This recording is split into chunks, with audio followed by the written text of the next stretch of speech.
Livestream. Hello, Hello, it's Ube Marco. time. Yeah, it's Ube time. I just want to let everybody know that right now I have to pick up my food. Like, well, not pick it up. Like, I have to just grab my food for delivery, like in about 30 minutes, 20 minutes.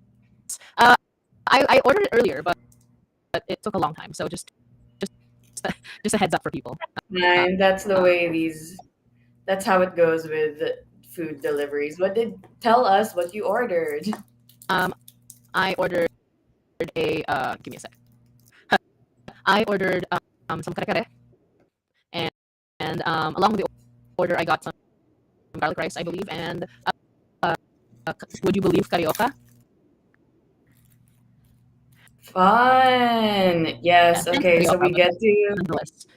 we get to give our guests like a taste of our favorite Filipino foods, which oddly is not sisig or tocino. I have Yeah, I mean, I have my favorite dinuguan ready. what's that? I have my favorite dinuguan ready. Nice, that's good. Oh, at least Reg is ready. But yeah, so yeah, for those who are just joining us, we've been away a little bit. We weren't here for June, but June was super busy. But we had a lot of fun at TCAF, and we had a lot of fun. Well, I had a lot of fun in the UK. Reg was supposed to come, but I was supposed to anyways, go, yeah, but we were there supposed to have were fun. visa That's why, issues. yeah. Mhm. That's why There there were was a little visa bit of issues. a question. You just like, sorry, go ahead, Reg. Yeah, no, that was really just it. There were visa issues, and funnily enough, my visa only became available literally the other day, last Friday, Uh, 2 days ago. uh, And my mom was like, "Well, you have to pick it up personally." Like, what for? what for? Well, now you can plan something for the rest of the year. I don't know.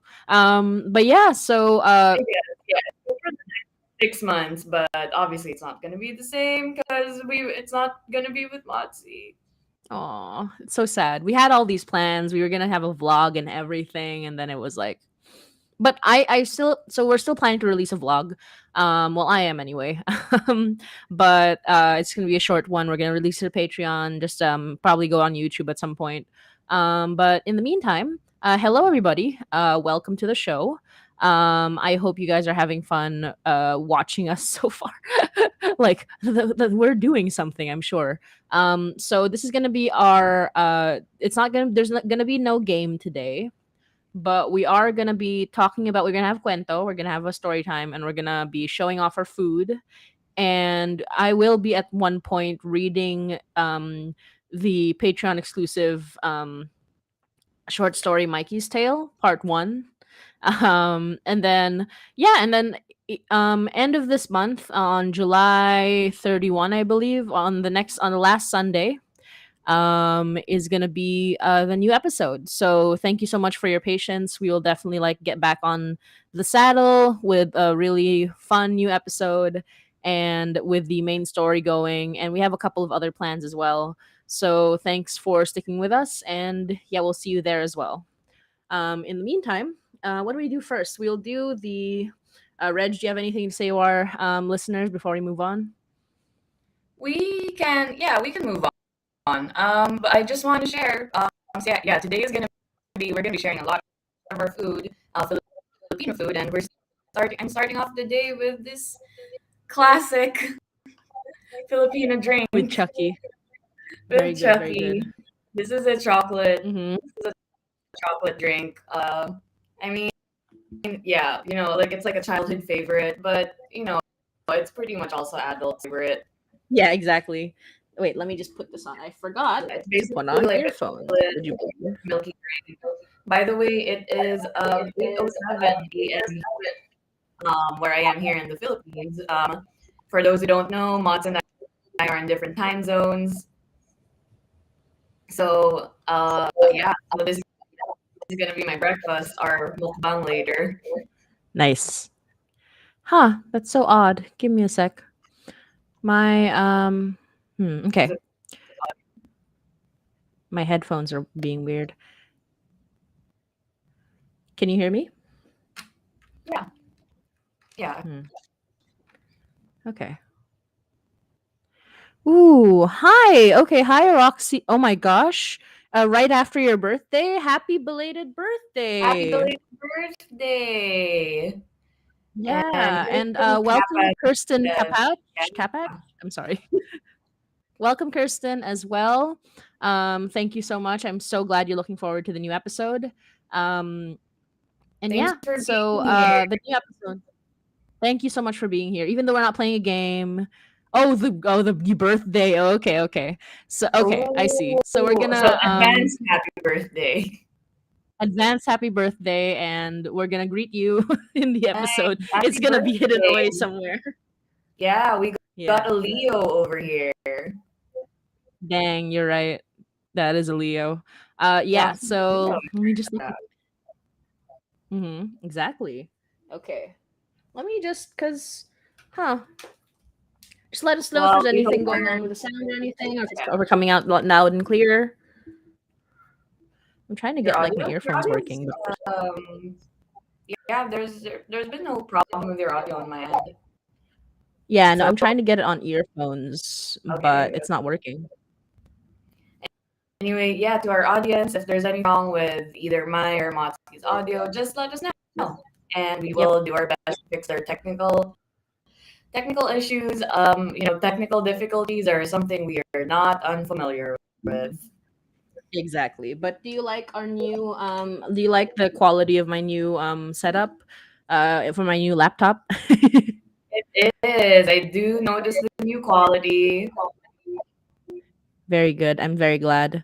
I With am the just like trying the to make sure that background. everything's working. But yeah, anyway, I'm gonna go ahead and introduce some of the some of the food first and then the story so that we can make sure that people are here for what they came for.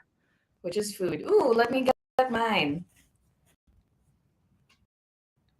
Unless we're getting yours in 20, 30 minutes, the delivery. Yeah, but I do have my ube, so give me a Okay, sec. okay. All right. Um, okay. Sorry, it's like one of our streams is having connection issues. So that's what I was hearing. I was like, something's going on, but I wasn't sure what. Maybe it's the benefactor. Maybe it's the benefactor. Maybe he's mad about our stream. Okay, so these earphones are not going to work for me, so I'll just put it on speaker.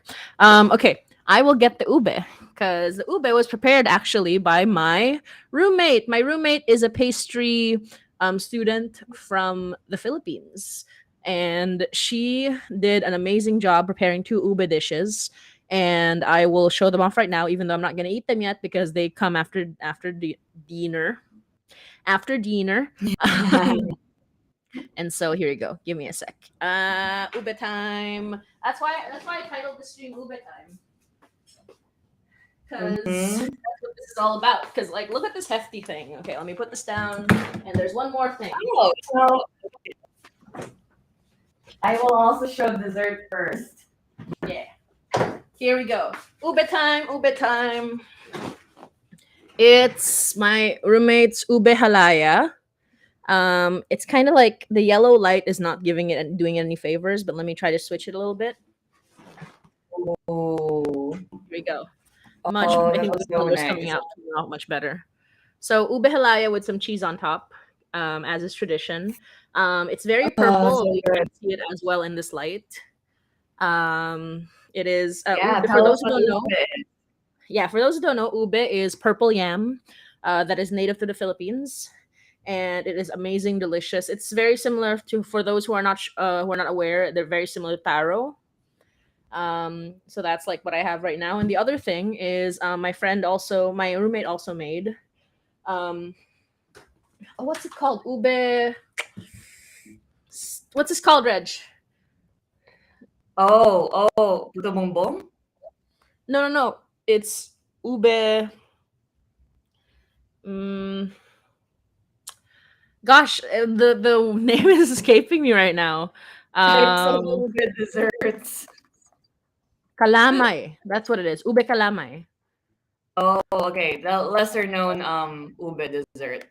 Yeah, ube. It's a glutinous rice ube dessert. Um, and both are amazing and delicious. And we will be enjoying those in just a little while. Reg, show us your food, and then Yeah, we'll go look on to what dessert I time. have. This is bibingka. Bibingka! Oh my gosh, it's like Christmas, even though it's not yet Christmas. I know.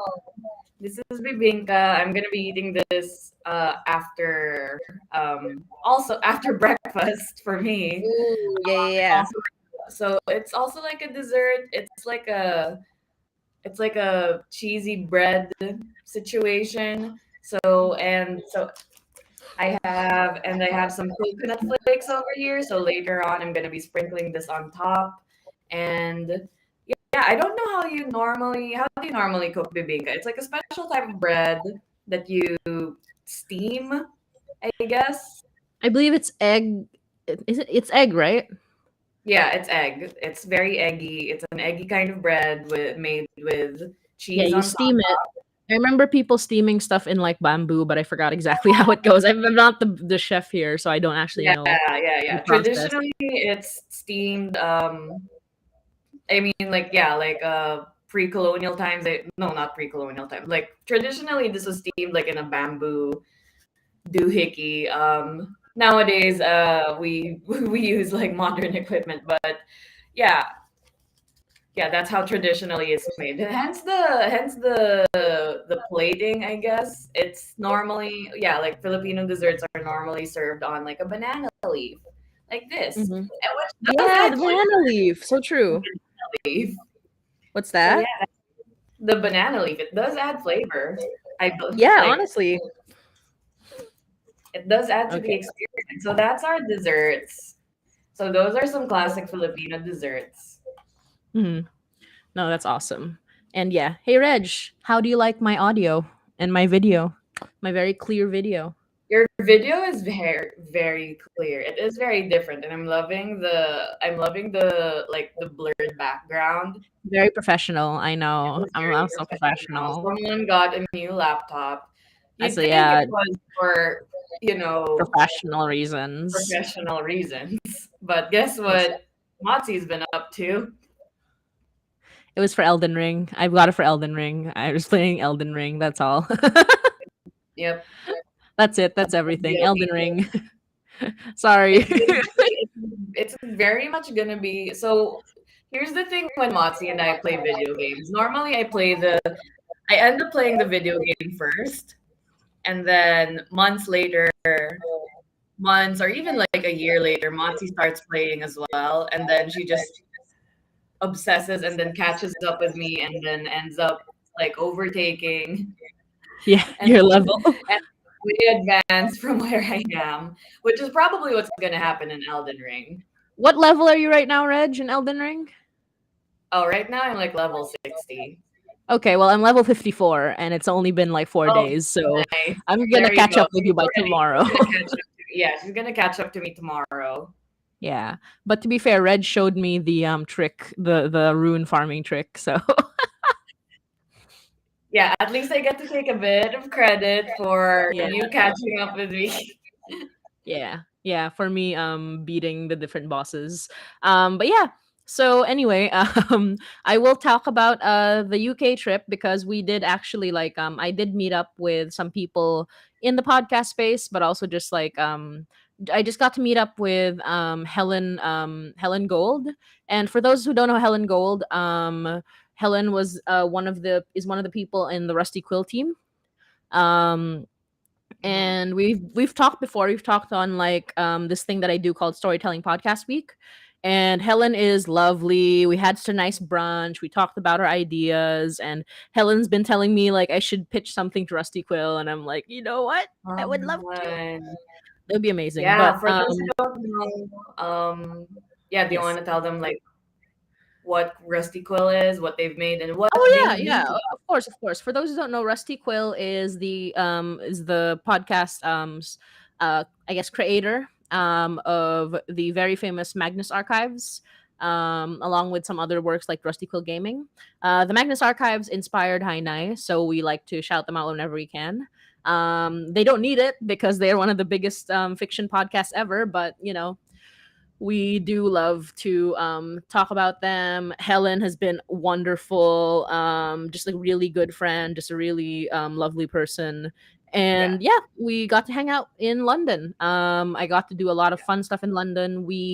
I scheduled a bunch of creepy horror themed things in London, although not any of the historical ones, because I've done those quite a bit already. So like Tower of London type deal. But yeah, and Roxy says Motzi Rusty Quill project, that would be so cool.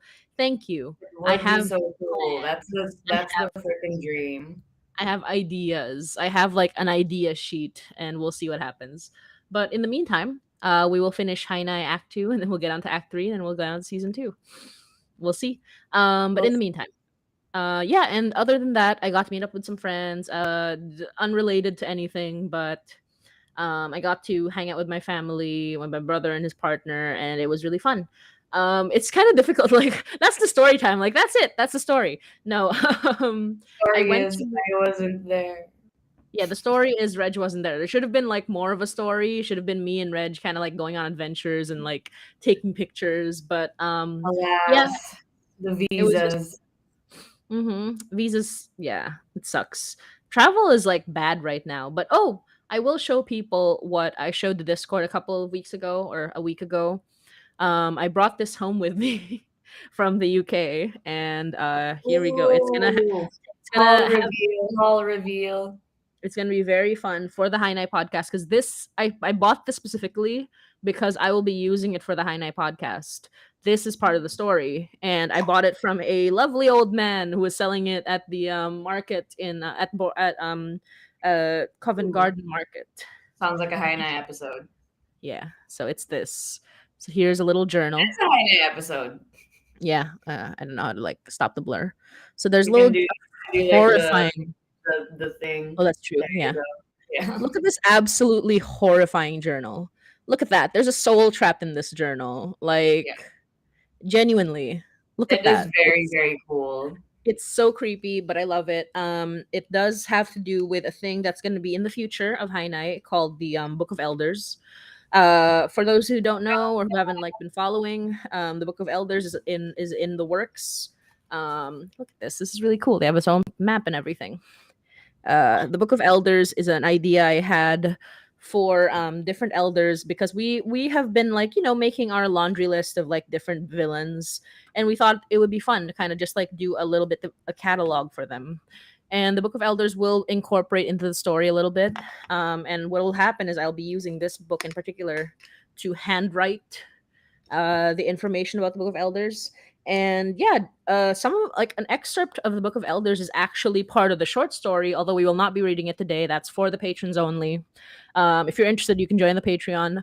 But yeah, so we will have we will be able to read the short story, Mikey's Tale. A recorded version will be releasing sometime soon, especially in completion because this is part one of Mikey's Tale. And it's yeah, it's gonna have a big implication for the story so far. And speaking of the story so far, amidst popular demand and also because we realize that it's been 2 months since our last update, we will be making officially we will be making recaps. So for the next episode, we will start it with a very short previously on Hainai so that people don't have Ooh, to keep re-listening to the episodes. that's Uh, true. hopefully Oh, I that'll be love very helpful that. to people. Oh, I can't wait to do like a previously on High Night voice, like on CW shows and the Exactly, two exactly. You're gonna do it too, Reg. So you're gonna be like previously. previously on High Night. Yeah. I already have it like set up. I already had asked Alyssa to set it up, so we're doing it. We're definitely doing it. Okay. Okay. Yeah, for those who don't know, Alyssa's like the latest member of our team. Uh, ooh, someone's getting her delivery. Food.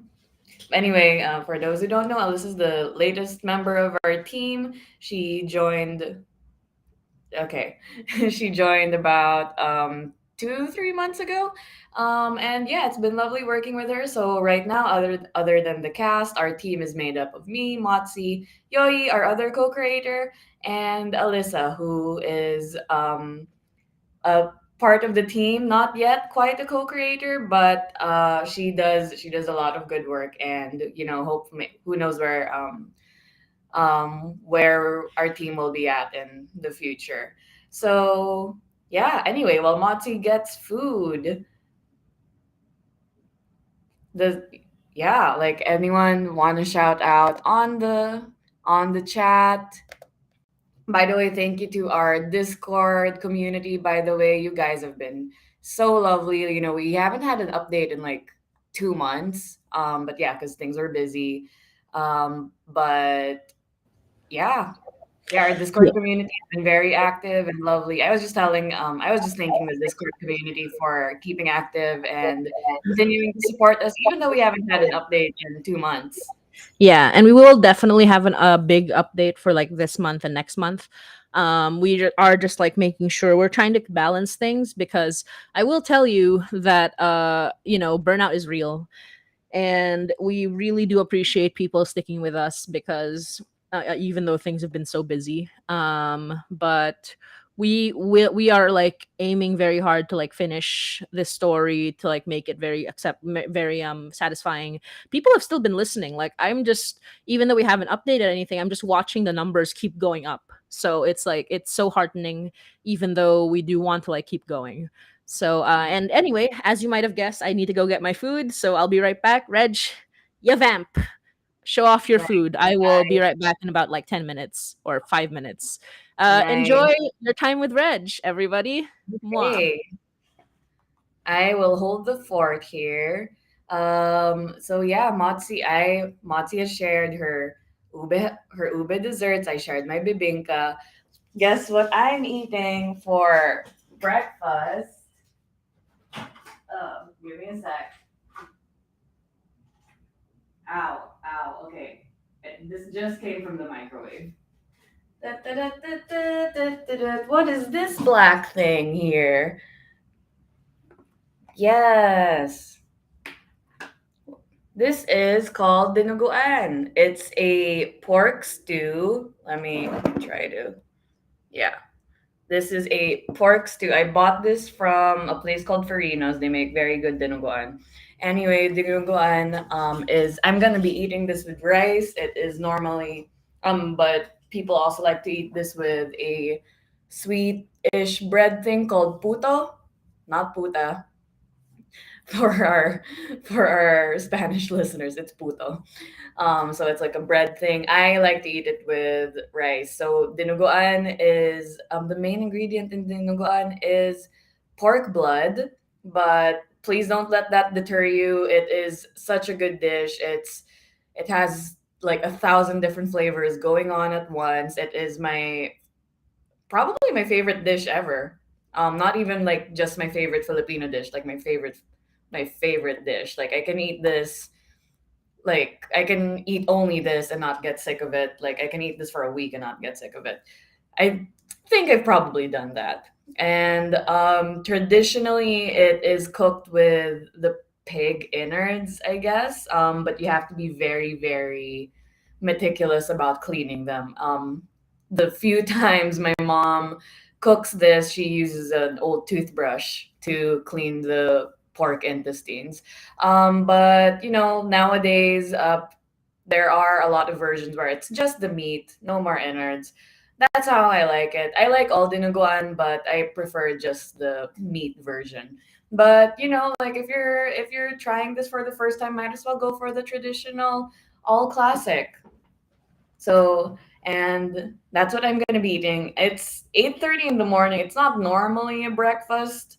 I was supposed to have like an actual Pinoy breakfast, but I did not wake up in time to cook it. So I had this ready. I ordered this last night for our mukbang. And when Matsu gets here, I'm gonna be eating this on top of rice, which is how I like it. And then I'm gonna be having my bibinka. But yeah, yeah, that's what's gonna be happening. Mati's gonna eat, I believe kare kare. She's gonna share. I also love kare kare. She's gonna be sharing about that later when she gets here. So yeah, that's what's happening. Anyway, to all our new listeners came in, hi, welcome to the show. We're not gonna be playing a game today.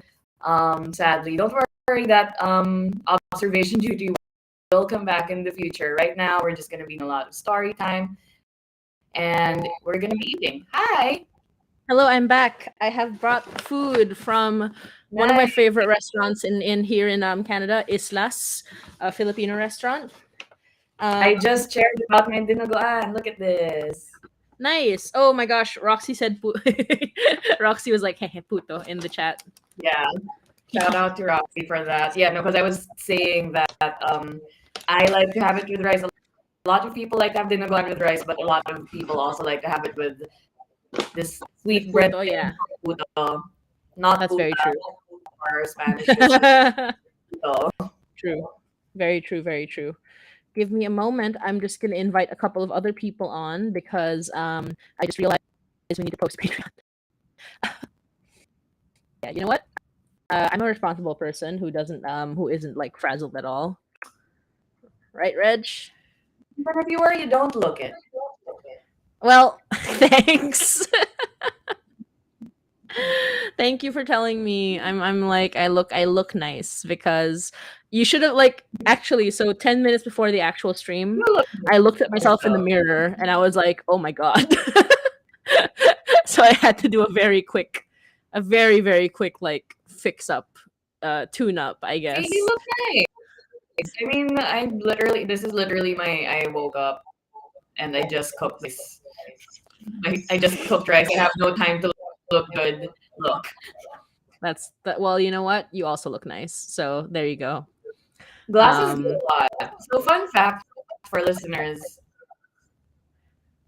some yes. people might not like this. I don't need glasses. Okay, no, there's a story behind this. My my right eye has 20/20 vision. My left eye has slightly below 20/20. So it's literally, if the medical examiner hadn't told me, I wouldn't have noticed. Like, oh yeah, there is a slight blurriness to my left eye. But Mm. I don't actually need glasses. Anyway, the blurriness in my left eye is due to astigmatism. Anyway, I went with my mom. She needed to get new lenses, and then I got sales talked. They were like, "Oh, you can get these glasses. It has a blue filter. Also, they will prevent your astigmatism from getting worse." So I bought them because I was like, I don't want my eyesight to get worse. And then, like 2 weeks later, in ophthalmology class, I learned you cannot actually prevent your astigmatism from getting worse.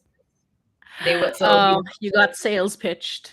I got sales pitched, and plus, blue light filters are pretty much a scam. I mean, there are studies saying they work, but there are plenty more studies debunking them.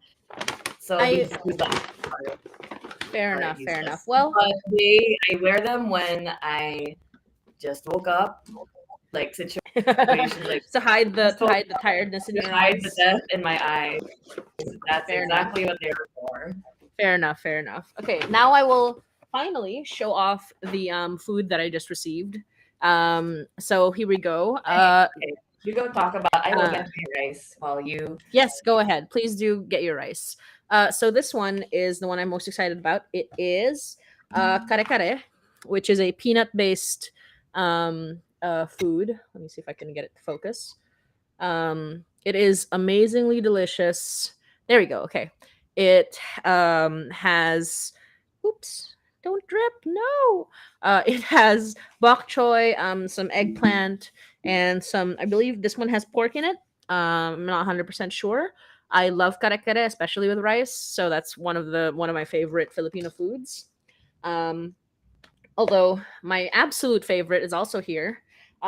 It is, for those who don't know, our email is not hinightpod@gmail.com, despite what you may think. Our email is actually sisig and tocino.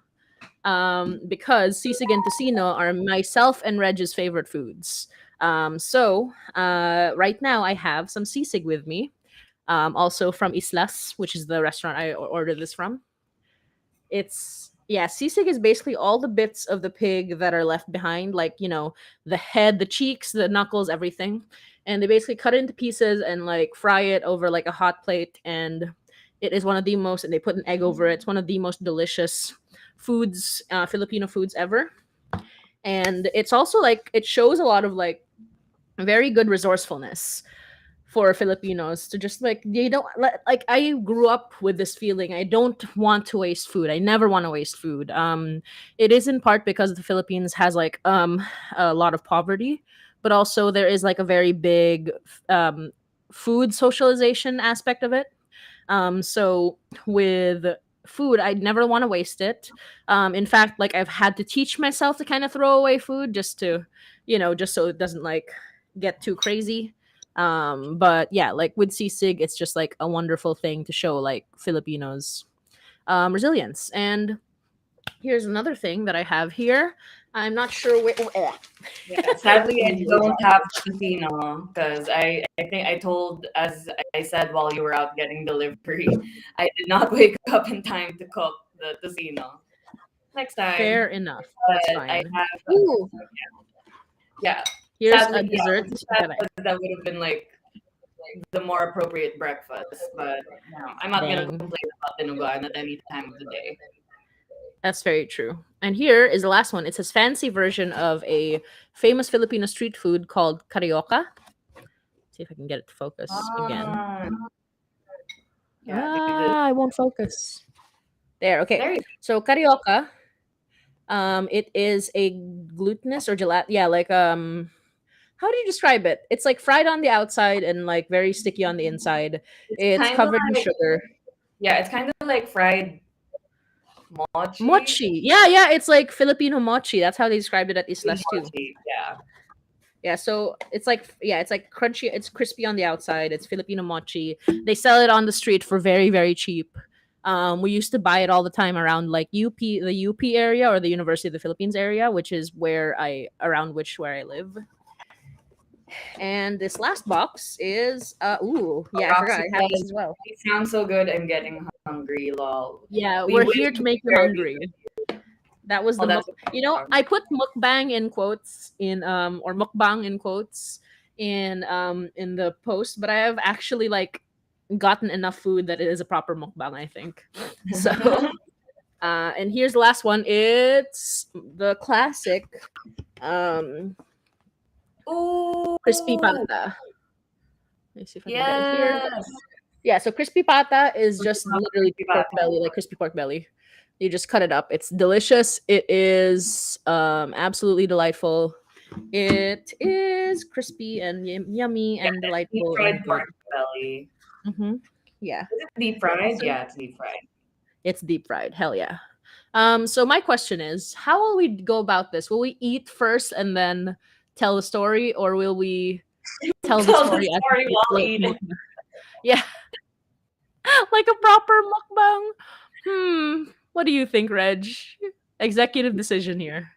Uh, Or I actually, love let's you take it. guys telling the story while eating, but you gotta Oh my god, you're yeah. Imagine gonna be though. taking away some of the atmospheric buildups there. That's so true. But okay, let's put it to a vote though. Hey listeners, viewers, should we tell the Mikey's Tale short story while we're eating or after we eat? Or before we eat, actually. I might do it before we eat. Then we can just eat on the screen.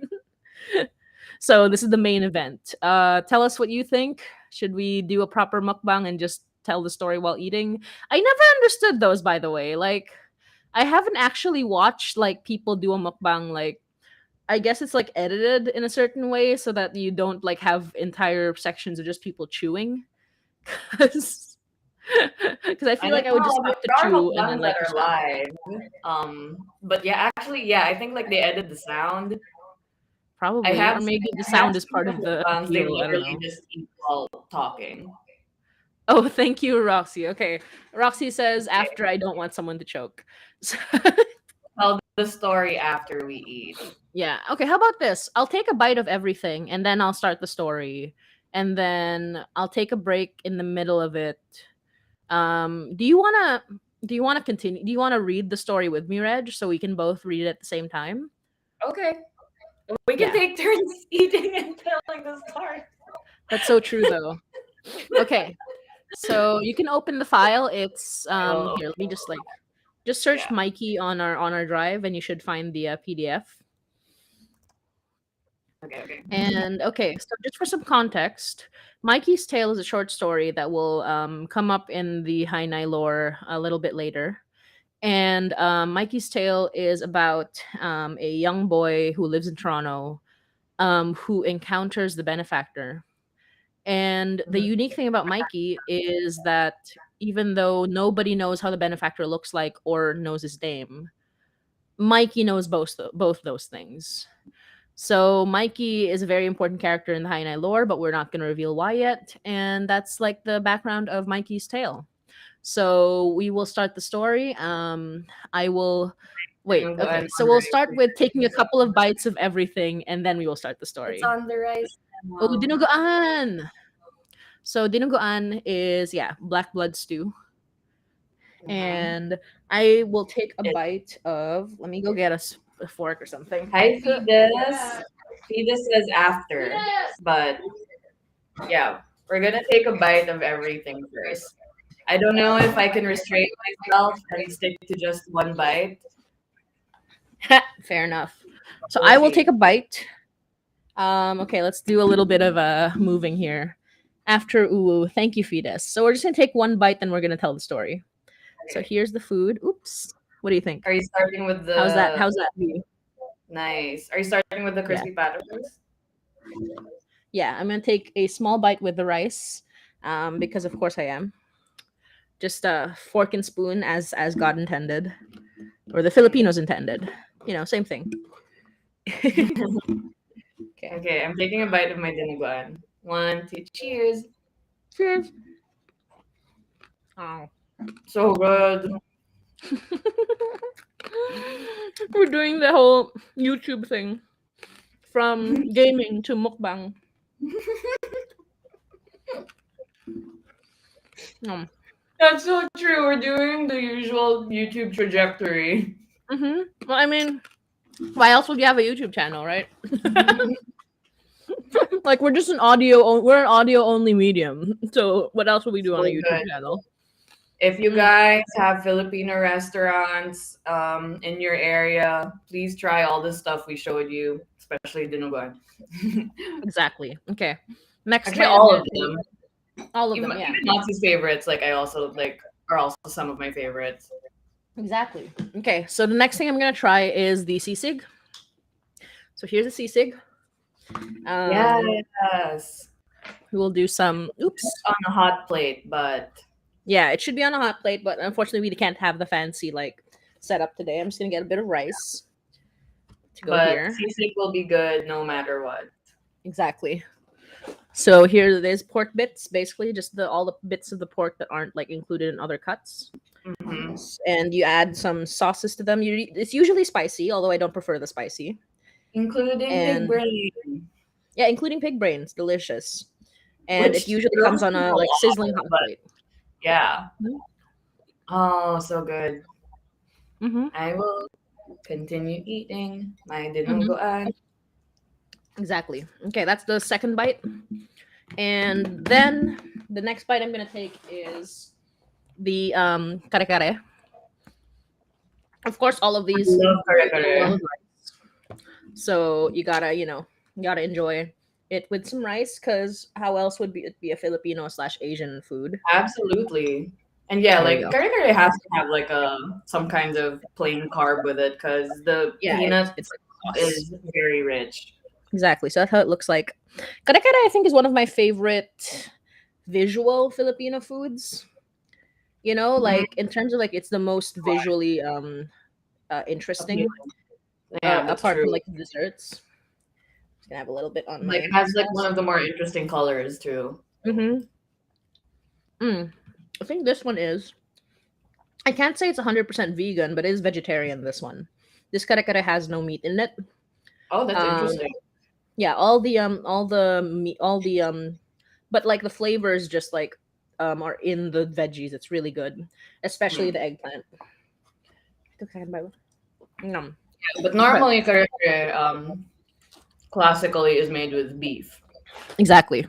Mhm. Oh yeah, and tripe. Oh god, I forgot to get Okay, tripe kare kare. stripe.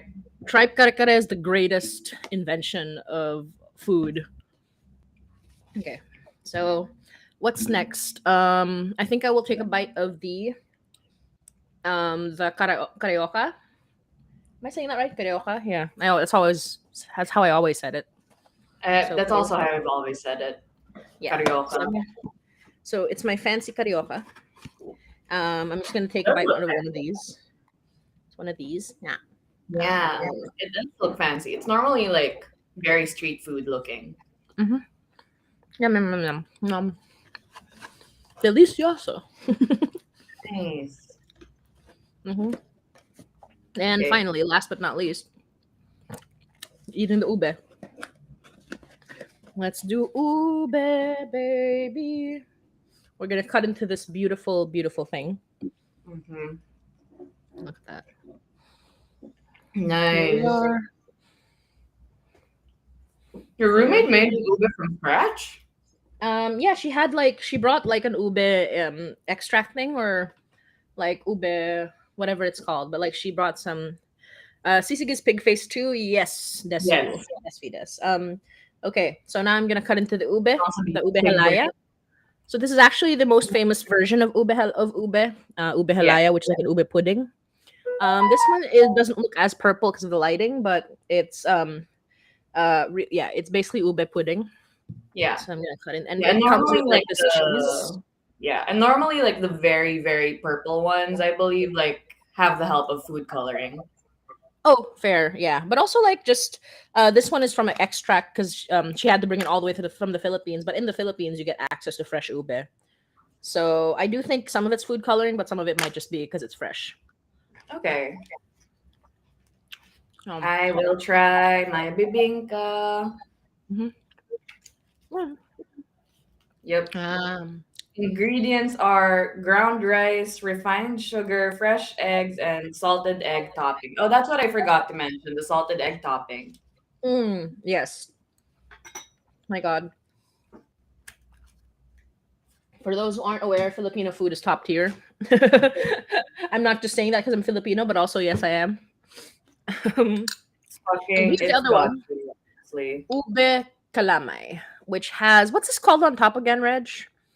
The bits. That's what you put on puto bombong. Yeah, what's it called? It's Feed like us if you know. Tell us. it's like coconut sugar. No, Yeah, it's like coconut no. something. Feed Help, us if you know what it Filipino. is. Tell us. What is it? Yeah, Like the help brown us. stuff. Yeah, like it's kind of burnt, but also like sugary. Yeah, like burnt sugary coconut thingies.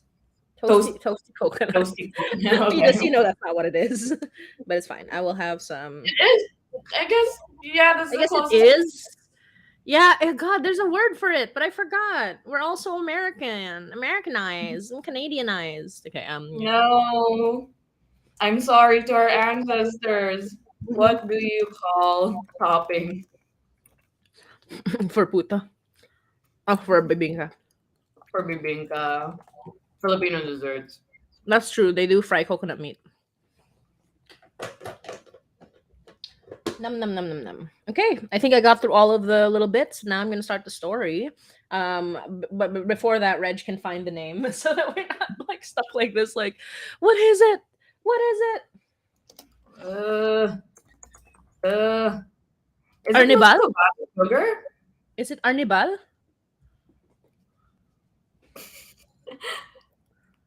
It's Muscovado sugar.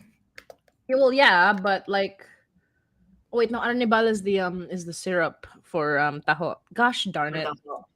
What's the bit? Yeah, wait a minute. No, no, it's like toasted coconut topping for It's bibingka. palm sugar granules. I don't know. There's a Tagalog term for it that we're There forgetting. is, but okay. What's the? It says coconut caramel topping. Like that's what it is, but I don't know what it's called in I Tagalog. don't know what it is like. There is a term for it that we're forgetting. I'm so sorry to our ancestors. I know, right? Let me search This is Filipino very food. good. Yeah. Ah, I'm so angry that I don't know. Well, someone can tell us in the comments. Please do. You Anyway, can tell us in the comments. We're not doing a good job of this mukbang, but they also put it on kakanin. Exactly. We know what it is. We just don't know what it's called. Okay. Well, I'll ask my roommate later because she knows. She made it. She mentioned it. I am the bad Filipino. we're bad Filipinos. Okay. Latik? No, not latik. Latik is a sauce. No, it It's a is latik. It is latik. is it? No, latik is the sticky sauce. No, no, no, it is. It's latik, Reg. Look it up. It is latik. That's right. Thank you, Fides. Oh, it is. But there is also a latik syrup. Oh, Latik well, syrup. I guess so because it is like it's a sugary thing, isn't it? Yeah, there. I know latik is what you put on bigo and suman. But okay, Thank you, Fides. Now we don't have to like suffer. Okay, it now is it's time for the latik. story. Latik. Thank you so Oh, much. So Latik, Latik. Okay, so now we thank will you for start the going on this story journey with us. for remembering these things. Okay. Um. All right. Let me do this. Oops. Okay. Picture in picture. I'm gonna tell the story, and then if you wanna like take over, I can hand it over to you. Okay. Okay, Okay. you can So I will start the you can tap story. off if you want, and What's then that? I'll take. Yeah, tap off when you need to, and then I'll take over. Sounds perfect. Yeah. Especially because like all this food is like making my throat a little bit Anyway, so I will start the story. The story is called Mikey's Tale Part 1. And as said before, it's about the one child who knows the name and face of the benefactor. So here we go. It is right here. Okay.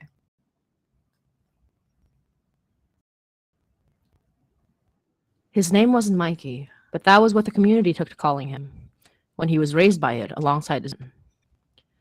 He heard from the ladies by the corner store, punctuated by chattering observations about how he was a poor kid. For a while, it confused him, since he wasn't particularly poor, and around Eglinton West he saw poorer, helped out at the soup kitchen sometimes.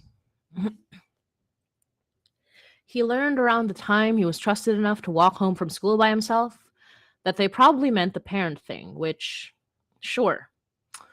But honestly, he felt like he got lucky in some ways. If he remembered his parents, he'd probably be a lot sadder. But he didn't, beyond a few vague memories here and there. Mostly, he remembered living with his Nan, with her gorgeous wispy hair and too big smile that lit up like a lantern whenever he said something that made her laugh. He wasn't poor. He was grateful, just like his Nan taught him, for their blessings. Even when they talked behind his back, the community provided what his Nan couldn't alone. They gave him a name other than the one he got from his Nan, which was the only thing she'd ever given him that he hated. They gave him places to eat, spend time, and play, where his Nan wouldn't have to worry about him before dinner. They gave him Carl. Thing was, Mikey was always an odd kid. Matter of fact, bookish and quiet. He got poked and prodded for the books he lugged around at school and on his way home.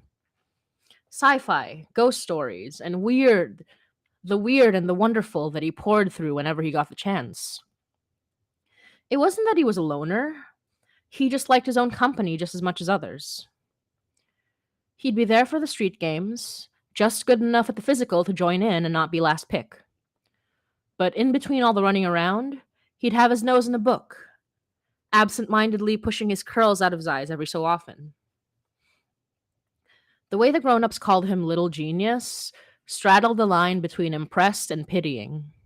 But everyone agreed he'd do his nan proud by doing well at school, even as he didn't seem to go close with any of the other kids he grew up with, who called him smart with seething condescension, and who probably wouldn't have wanted anything to do with him had it not been for Carl.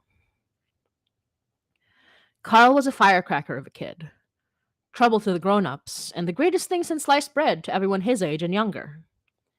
He was a bit of a ringleader, a risk taker, and by some twist of fate, came to favor the little genius Mikey and his odd little stories. He would always prod Mikey to tell him about the wildest, most adult stories he read about in his horror books, and the two of them seemed attached at the hip when they were on the cusp of their double digits. Carl was, well, Carl was. Mikey loved him a lot, even if that was a dirty word to kids that age, and with a sort of quiet adoration, followed him everywhere. However, Carl felt about Mikey, he rewarded that loyalty, with secrets he shared with nobody else. One of those secrets he found in a padlocked yard, unkempt and unguarded, a place Carl figured they wouldn't get in much trouble for entering unless a passing cop was feeling particularly vindictive. They wandered off the beaten path, passing by houses just about ready for renovation, and Mikey had seen it first, a glint of something golden resting on a pile of plywood and branches, looking like it had been undisturbed for years. Mikey had kept watch while Carl got in and out, the excitement rattling both their hearts, as Carl presented his quarry in triumph. A golden framed cameo of a woman, rendered in the tiniest, most delicate of details. It was clearly very old as the churches and preserved architecture west of downtown, and Mikey posited it might be worth a lot of money to the people who cared about that sort of thing. Carl laughed, hiding it away. I'll sell it when I need the money, maybe, Carl assured in pragmatic tones. But meanwhile, it was his treasure, especially for him. Maybe he'd find the girl in the photo. Maybe it was his dream girl. A white girl, huh? Mikey laughed, playing along and pointing at the features of her cheeks and nose, and he and Carl nudged each other, grappling lightly as they walked until he tripped over his shoes, falling before some of the most polished, black, expensive shoes Mikey had ever seen. The man who helped him up had a kind look about him, an easy smile and a gentle hand as he brushed dust from Mikey's shoulder and checked he hadn't scarred, while Carl picked his bag up from where the contents had spilled onto the street. He looked young, but dressed like he was a lot older, though his suit fit him well. Mikey's eyes flickered to a little pop of red, familiar little flowers, peeking out of his breast pocket. He looked between both boys when Carl put a protective hand on Mikey's back. Thanks, man, he said, friendly and cool, though Mikey could tell he was a bit apprehensive, unsure which way this conversation would turn. Mikey repeated the thanks, and the man laughed kindly, waving their thanks away. That's quite the treasure you have there, said the stranger, apropos of nothing. He was looking at Carl, at the pocket of his shirt, and Mikey realized he must have slipped a little trinket in there while he wasn't looking. There's nothing. Just someone's old garbage, Carl said, still apprehensive. Mind if I take a look? Asked the man amiably. Carl clearly did mind, quite a bit, but showed the man the cameo he'd found in the dirt, allowing him to turn it over in gloved hands. Strange to see with the weather tending warm. May I buy it off you? He asked. I like to collect this sort of thing, and you've made quite the find. He sounded amiable, but Carl seemed not to trust him, and so neither could Mikey. Carl was quick to refuse, with Mikey ready to back him up. But then the man pulled his wallet out and presented $300, and both boys were struck dumb. Neither had ever seen quite that much money in one place, and Mikey was sure Carl would take the deal. It was the smartest thing to do in that moment, and Mikey knew Carl to be bright and shrewd. Thanks, but no thanks, said Carl firmly, and no amount of nudging on Mikey's end seemed to sway him. It was a bizarre decision for something so small, abandoned in a trash pile. It's a lot of money, Mikey whispered when the man nodded, mouth set in a neutral line. If you're sure, said the man, eyes drifting over to where Mikey was nudging his friend's arm. Carl, Mikey began, but he didn't finish, not when Carl elbowed him in the ribs, hard enough to hurt, to empty his lungs in a gasp of surprised pain. The man blinked, slow, and turned away, every step too loud in Mikey's ears. Carl helped him up, his apologies light, teasing, like he hadn't just hit Mikey where it hurt for trying to reason with him. Like he hadn't just given up $300 in cash for a nothing of a trinket. When he questioned him later, both on their way home, even as summer sun began to set with a late hour, Carl just shrugged, claimed it was worth more than that. In Mikey's mind, it made sense. They must have paid hundreds, no, thousands for things like that at museums and stuff. So much money to be put to so much work.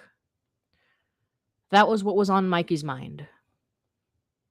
But then, Mikey reflected after everything, maybe that wasn't what Carl was thinking about after all. And that's Mikey's Tale Part 1. Nice. Yeah. You Yeah. ended up reading the whole thing anyway. What's that? Sorry? You ended up reading the whole thing anyway. Yeah. I just realized I just wanted to keep going. So that part 1 and 2 will be together in a recorded session. Once it's ready, it'll be posted to Patreon, then it'll be posted on in public. But yeah, that's basically part 1. Again, that was Mikey's Tale, in which a young boy named Mikey is the only one who has ever seen the face of the benefactor and remembers his name. And that's going to be important later on in the story. So, hopefully you were paying attention. Exactly. And then here's this is not something I was going to show off in the stream, but then I decided why not, because it is a Filipino themed stream with some Filipino food and some wonderful, people, some stickers. This one says Yay. This one says malakas matapang palaban. So that means strong, brave, or like fierce and Feisty. Feisty, exactly. Yeah. And then another one is this is a very cute sari store, which is a Filipino little like store. It's like a corner store. Yeah, sari stores to Filipinos are kind of like how bodegas are for New Yorkers, I guess. Exactly. That's very exactly what it is. But it is, sari store is where you can buy something cheap. It is part of a community. It is a corner store. It's where people hang out. It's where people buy Coke and soft drinks and put them in little plastic bags and drink them out of a straw. Yep. And so this one says, "Ingatan natin ang isa't isa," which means let's watch out for each other. I love that. Mm-hmm. And this last one is a Jeep. So people know what the Jeep is. It is like one of the most famous Filipino vehicles. Imageries, yeah. And it is, it says ingat palagi, which means always be careful or always be safe. And those are some stuff that we have here. You know what? Like we got through the story pretty fast, and we still have an hour left to go. So, I'm just eating right here. Yeah, I think we could just eat. If anyone has any suggestions for the rest of the stream, let us know. But in the meantime, we're just gonna enjoy the food, man. The food is amazing. Wait, let me just. We really, really wish we could share this with all of y'all, but instead, we're gonna make you jealous and just eat it all ourselves. We're just greedy people eating in front of you. Do you want to see something like horribly extra? Horribly extra? What a way to describe something. Okay. So you see this bag? Uh-huh. What is this, do you think? What is this delicious food that's in this bag? Oh, like you haven't showed it yet? Yeah, I haven't. Is that turon or something? No, let me show you. It What was is it? stapled too. It was stapled closed.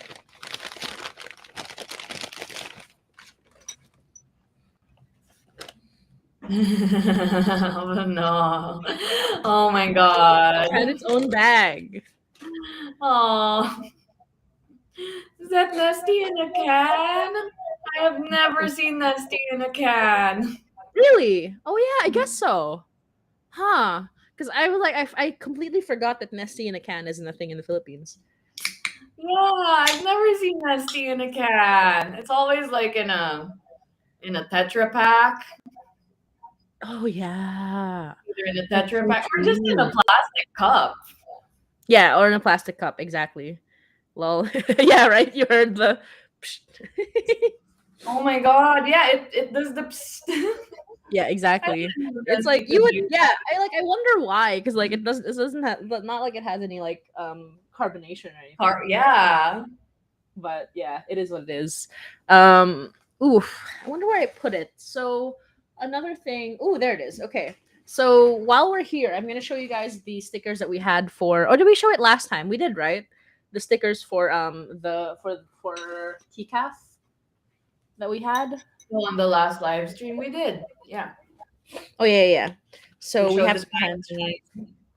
Yeah, yeah, yeah, that's true. We We show all of showed them. the Hainai logo. Very true. Okay, We can show them that's it. again.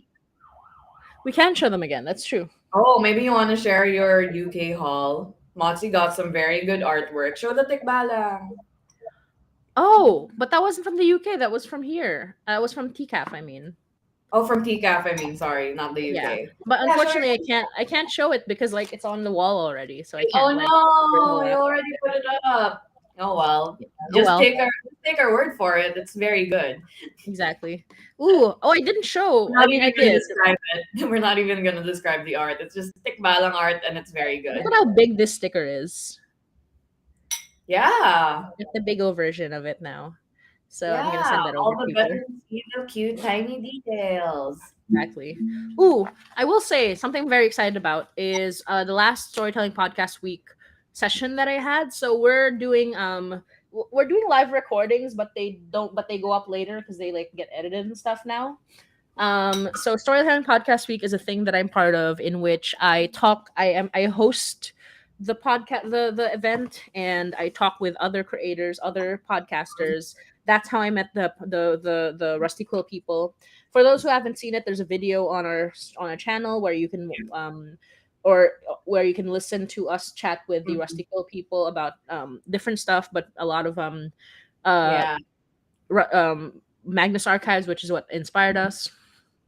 And Sadly, yeah, yeah, I used to also be part of it, but sadly they moved the time slot to like 3 in the morning for the Philippines.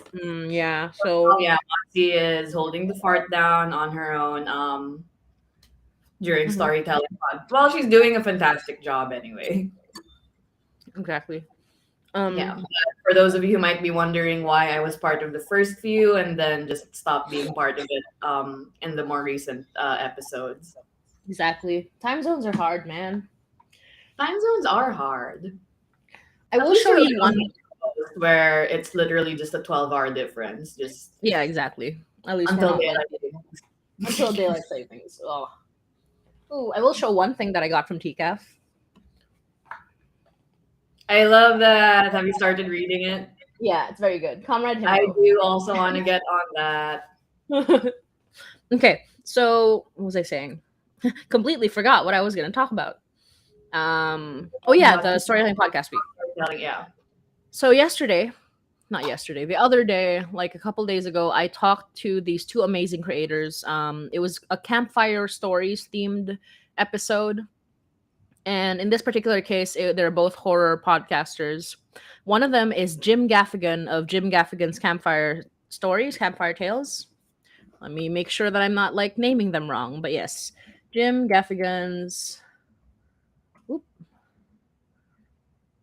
ooh, wait a minute. Huh. Oh, I'm so sorry. Oh God, I did name them wrong. Ignore what I just said because immediately I Oh, thought of Jim Gaffigan, the comedian. No, Jim Harold's campfires. Yeah, sorry. Yeah, I'm gonna cut that out. I'm gonna like come go into the YouTube video and cut it out. No, but Jim Harold's campfire stories. Um, he has been in podcasting for God a long time. He's been in it since maybe like decades. He's been in the podcasting for decades, essentially. So that's Jim Harold's campfire stories. He likes to Jim Harold's campfire true ghost stories. He enjoys talking to people about their real life experiences with the supernatural. It's pretty wild. Um, and the other one is named John Ballantyne, and he does something called one moment. Yeah. So he does something called campfire radio theater. So the really fun thing about campfire radio theater is that it's so similar to Hainai. I chatted with John Ballantyne a little bit. It's basically a situation where he makes like drama, like audio dramas, like horror audio dramas. And he does like a bit of whatchamacallit, campfire, like he does it like in an anthology kind of way. And the funny thing is, I was talking to him. I was like, "Oh my gosh, that's so much work! Like, how do you do it? Like, how do you do it on any like how do you do it regularly?" And he's like, "We don't. We just release when we're ready." And I'm like, "God, imagine, imagine not like releasing monthly, but just releasing whenever and being like, it's ready now." I feel like his episodes are much better than mine. Let's just say that. I will say, one of the really interesting things he mentioned is that, oh yeah, we have our own original music, and I was like, how do you have your own original music? My God! And he said that one of his listeners came to him asking if his music would work for their podcast, and ever since then he has been their scorer. So they have an actual scorer who was a fan of the show, and I'm like, can you imagine like the sheer, I don't know, like not even luck. It's more like just like, can you imagine how powerful you have to be to get somebody to go like, "Oh, I'd love to score for you." Oh, I wish. Can any of you score? I'm kidding. But when Kaya, yeah, if ever somebody can score, no, no, it's really fun though. I do know like the person. So for those who don't know, the person who did the music for High Night, the opening and ending, his name is Monching Carpio. We've mentioned him before. He is this amazing, national artist level. I think he's like this amazing like musician, who does a lot of basically folk. He does a lot of like classical guitar, and I remember seeing from his YouTube channel and like in general that he did a classical guitar of a lot of different like traditional Filipino songs. And he also did Ili Ili Tulog Anay, which is the theme song of Hainay. He did it in Kalimba, which is um I believe it's Kalimba. Yeah, it's basically what you hear in the beginning of the show. And for those who don't know what the kalimba is, it is a really small hand, what do you call it, like a hand piano. So you when you can play it like this, it's like a wood with like some metal on it, and that's how they made the really lovely, really like haunting sounds of the opening song in Hainai, the opening song of Hainai. So yeah, like God, imagine if we had somebody to score our music. um, but we are very lucky that we did commission Monching to do that, and we got an amazing kalimba and guitar version of Ili Ili Tulog Anay, which is a Bisaya folk song. Yeah. hmm So that's like my bit of the story. I'm gonna eat. Reg, you take over. oh, okay. Yeah. What did I miss? Sorry, I went to get water. Yeah. I just was talking about the campfire stories. and how Jim Ballantyne, who is one of the people I talked to from Campfire Radio, Campfire's uh, immediately forgets after I just mention it. Campfire Radio Theater is what it is. Who does like radio drama type stories, and his fan, a fan of his from a long time ago, offered to score his music, his episodes, and yeah, basically now he has like an official scorer for his episodes who does the music. Oh, that's how we got to Munching and the Yeah, that's how he opening got Munching. of Exactly. So yeah, like this guy has his own official scorer because he was a fan of the show, and I was like, damn, yeah. are any of you official But scorers? we have an official score. That's true. But yeah, we're very grateful for the music we already have, and Monty does a lot of good work with the free music we do manage to find on the internet. Mm-hmm. There It's is a lot of very yeah. good searching. Capital Zero for those who are starting out in the podcast in tasking capital. Is it? Wait, no. Yeah, Capital Common Zero, right? That's the Creative Commons Zero. Creative. No, yeah, not Capital. Creative Common Zero. That's your best friend. Those words. Those 3 words. Yeah, for those who don't know, Creative Commons Zero means royalty free. Mm-hmm. Yeah. Mm-hmm. Yeah.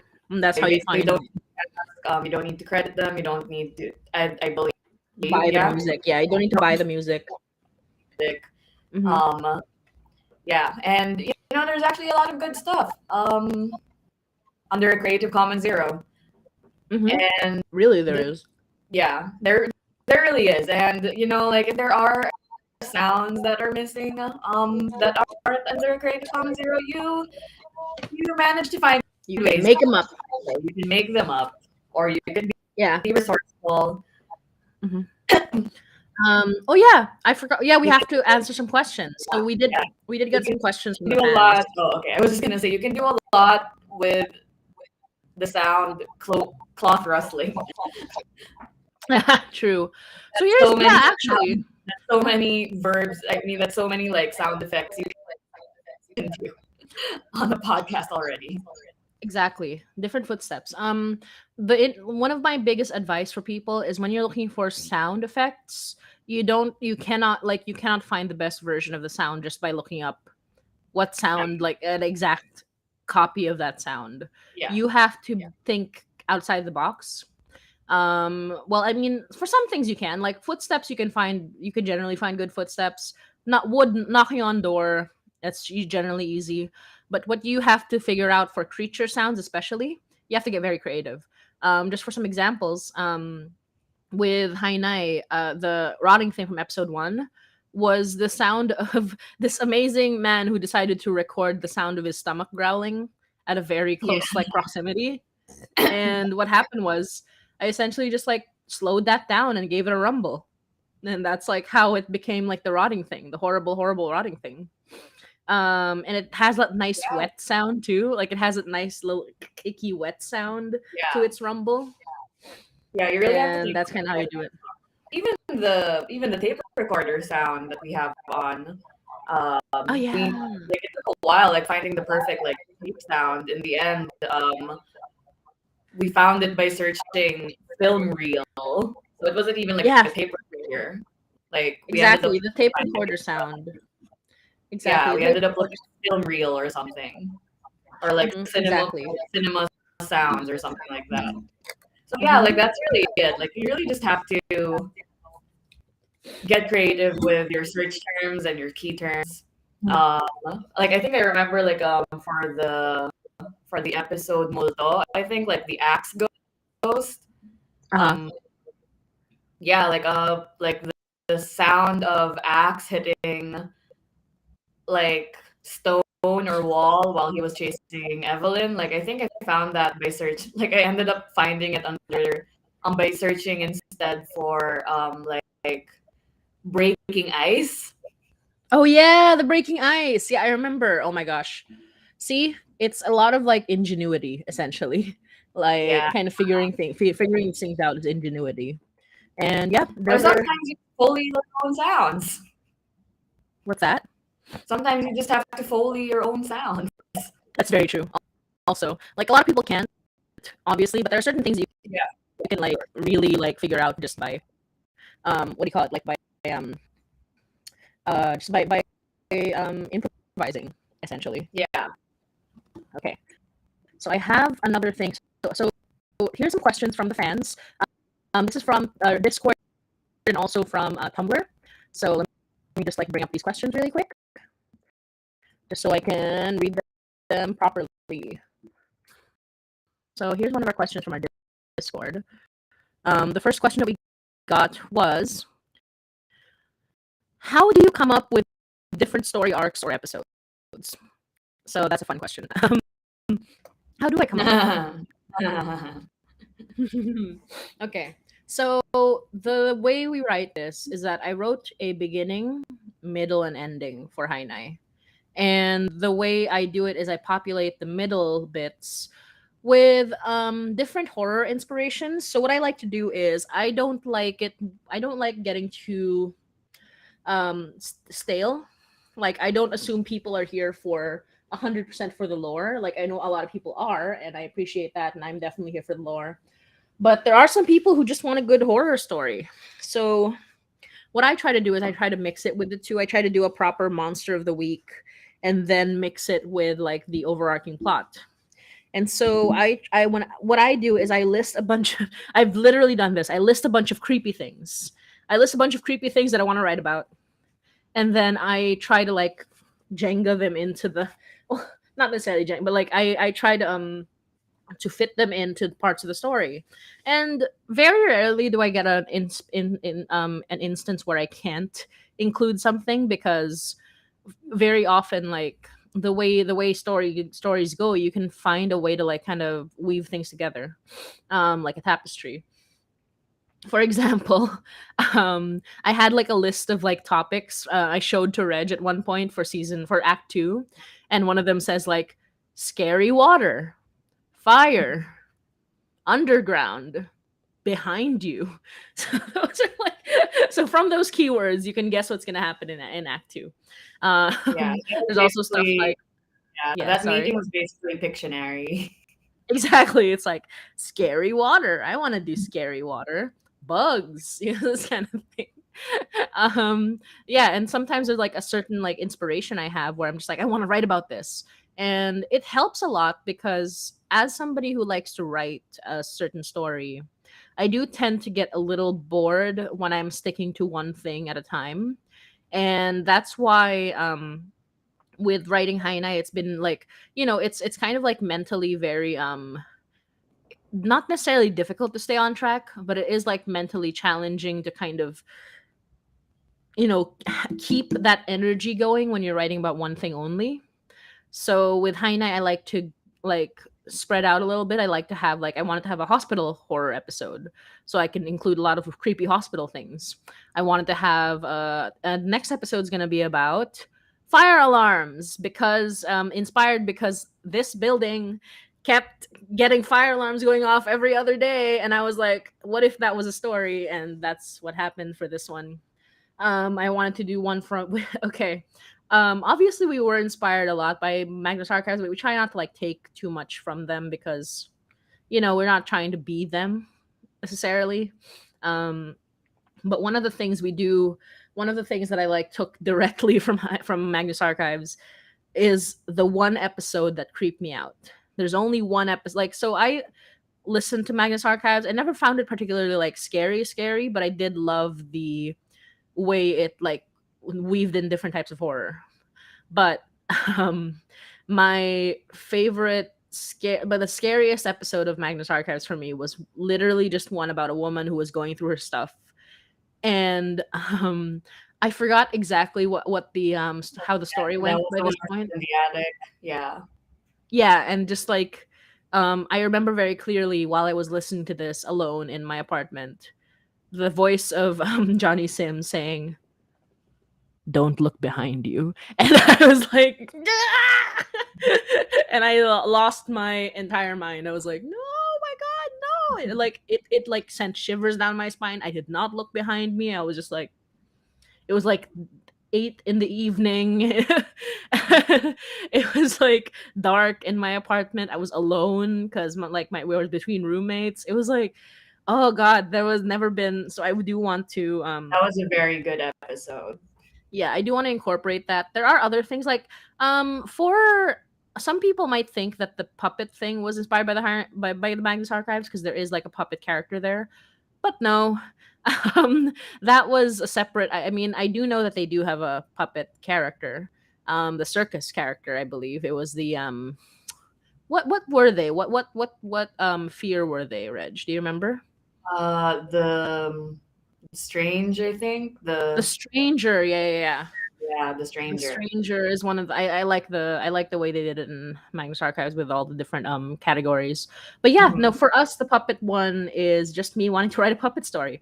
But also Because it one is a of the classic things fear and a classic ex- theme in horror. exactly a doll slash puppet story.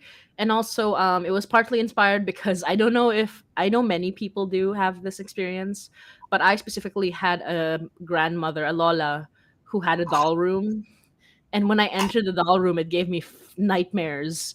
And Yeah, the doll room, God, it's so terrifying to walk into a room and just have a bunch of like old timey dolls look at you. yeah, yeah. That's another thing. Like the puppets and dolls. Like that's like a very common like theme in Filipino horror as well, because it's in a lot of Yeah. our horror. For some reason, a lot of us have like a lot of us who live in old houses. We have a room that's just filled with old dolls, Oh old yeah. dolls.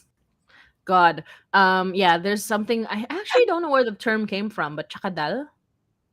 Is it literally just Chucky doll in Tagalog? Chakadal. I don't know. I always assumed it came from it was similar in origin to Chanak. Yeah, right. I always thought of Chakadal and Chanak in a different way, but I feel like it might have just been Chucky doll in Tagalog, but who knows? Chakadal is creepy doll in is a specific like monster doll in Tagalog folklore, but it's not that old. So I wouldn't think like it's not like super old, but I don't know exactly how old it is. But I do remember it being said on a TV show where they showed a creepy doll, and that gave me nightmares for many years. So that's pretty effective. Okay, let me go on to the second question as well. I believe that one was from Tumblr. Let me just make sure that I have it correct. And if you still have questions, you can drop them in the chat. Like genuinely, just like we're just here to chat, People, here to hang out. or even if you don't have questions, you just want to give a shout out. Any like we'll read them out. We do Exactly. we appreciate we appreciate all your comments and all your questions. Sorry, I'm Exactly. burping from From all all the the food I ate. you all underestimate how much we will like just change, like we will not change, we will do things in the podcast just to thank you for being like a good fan.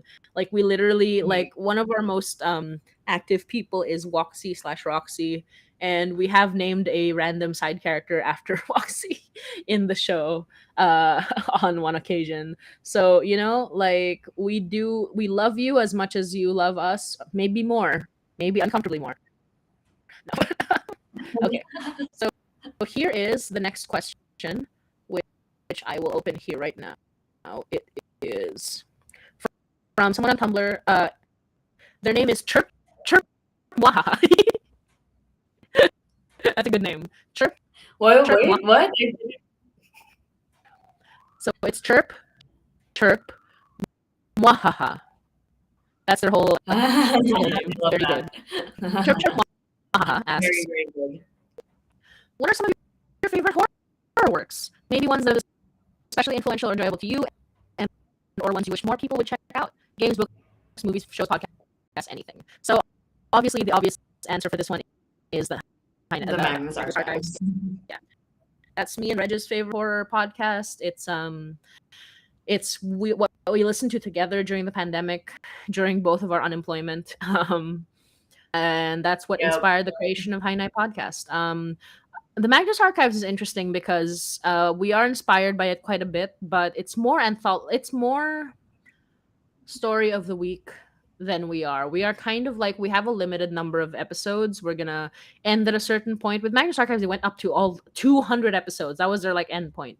They ended at 200. Yeah. 200 episodes from 2015 to And it took a 2021. while, I think. Yeah. Yeah, and it took Mm-hmm. a while in the story, I think, for them to get to the start, like ramping up the overarching plot. Like it Yeah, I was believe Monster of the Week for a long while. a long while. Yeah, yeah, yeah. And I think that's more fun to write. I think honestly, just because it does give you a lot of freedom to like just make up a story every week. But yeah, Mhm. I like season one. They were very like light on the overarching lore, from season one to two, and then around season three and four, they like really like set it up for like lore, and then season five is when they had like just a full lore finale series, and they were done. So with us it's like more lore than it is monster of the week. We do like involve monster of the week stuff, but it's more like um it all ties into the main story. Anyway, other than that, my favorite horror stuff, one of my favorite horror movies is a Filipino movie that is unfortunately not available anywhere else, although you can find it on YouTube. I believe there are definitely some pirated versions of it, and because there's no official release of it. I think, I don't know if that's changed since I last checked. It's, uh there are is this pirated the versions, and it also like there's an a fun of there's like there is a subtitles. There are subtitles for this movie floating around on the internet somewhere. is this the But one with the, I forgot the title, the one with the priests, I think, on retreat? yes, so it's called Seclusion. It is Yeah, Seclusion. Seklusyon, Seclusion, and it is a creepy story about by Eric Mati, one of the really good like Filipino horror directors. Yeah.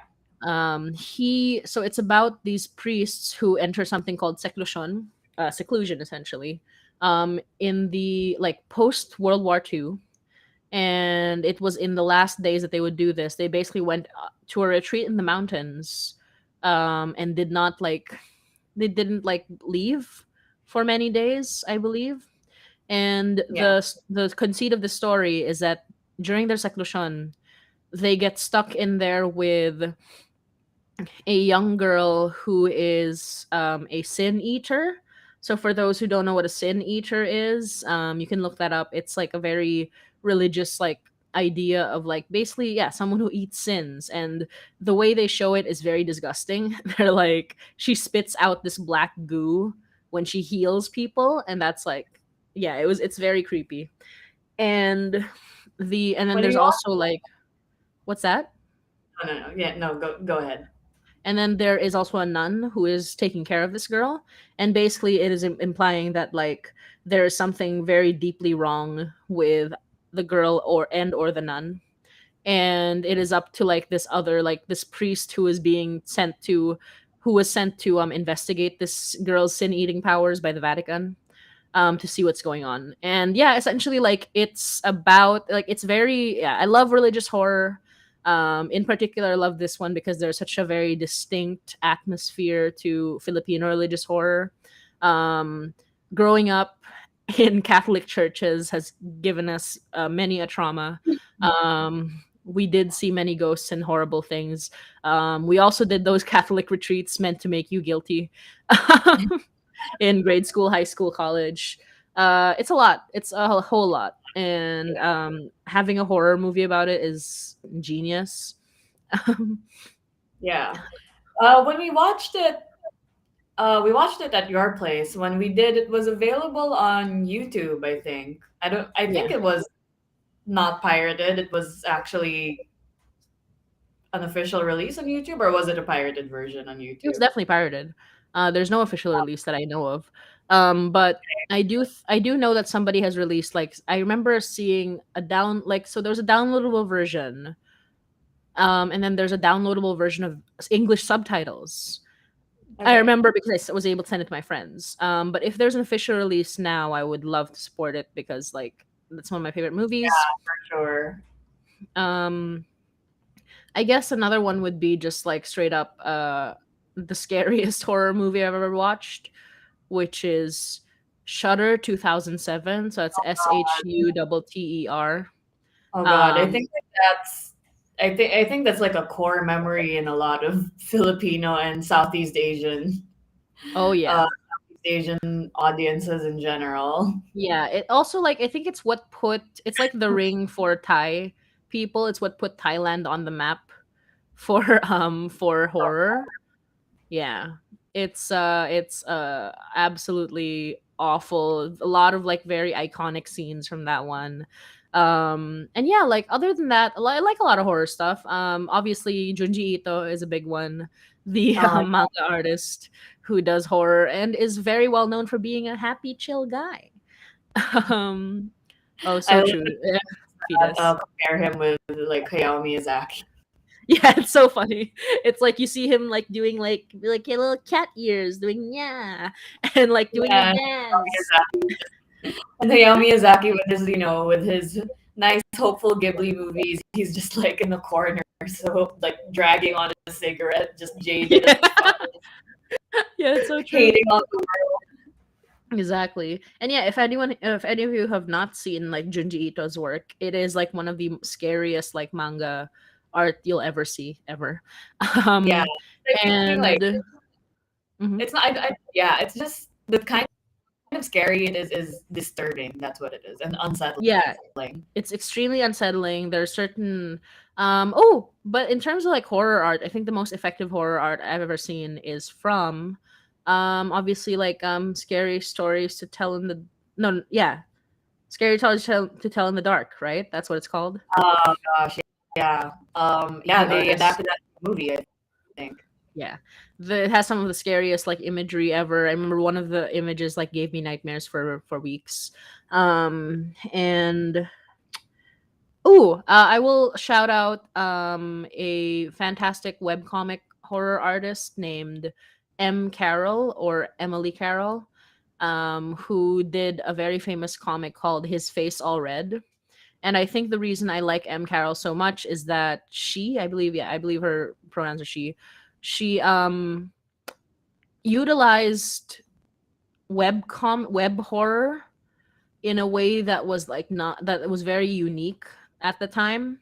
It was like you could click through like at like a regular like web comic, but you had to click through certain like areas for like some of her other comics, which I found to be very like effective. And the way like you follow it could not be done on like traditional media, like the way like the way the horror was like laid out on screen was fully for digital. So I really like M. Carroll. And Reg, do you have anything you want to like shout out? Well, I think I've mentioned this a bunch of times on our live streams. I'm very baby when it comes to It's true. horror. Mhm. Motsy Me too. has seen me attempt to play Outlast, and that didn't end well. It didn't end actually because I couldn't get past the first 10 minutes. Oh yeah, Yeah, but but I mean to be fair, when I tried it on stream, I just gave up as well. So, like I'm also that's baby. true. Like, yeah, that's true. Like Outlast, like Outlast, the only way I was able to get through it was, what do you call this? Like I had to watch like streams. I had to watch like streams of it, and the person streaming had to be like very funny about it. I think I watched like PewDiePie's playthrough of it because he just Yeah, kept I remember that was streaming. yeah, oh my gosh. That's a throwback.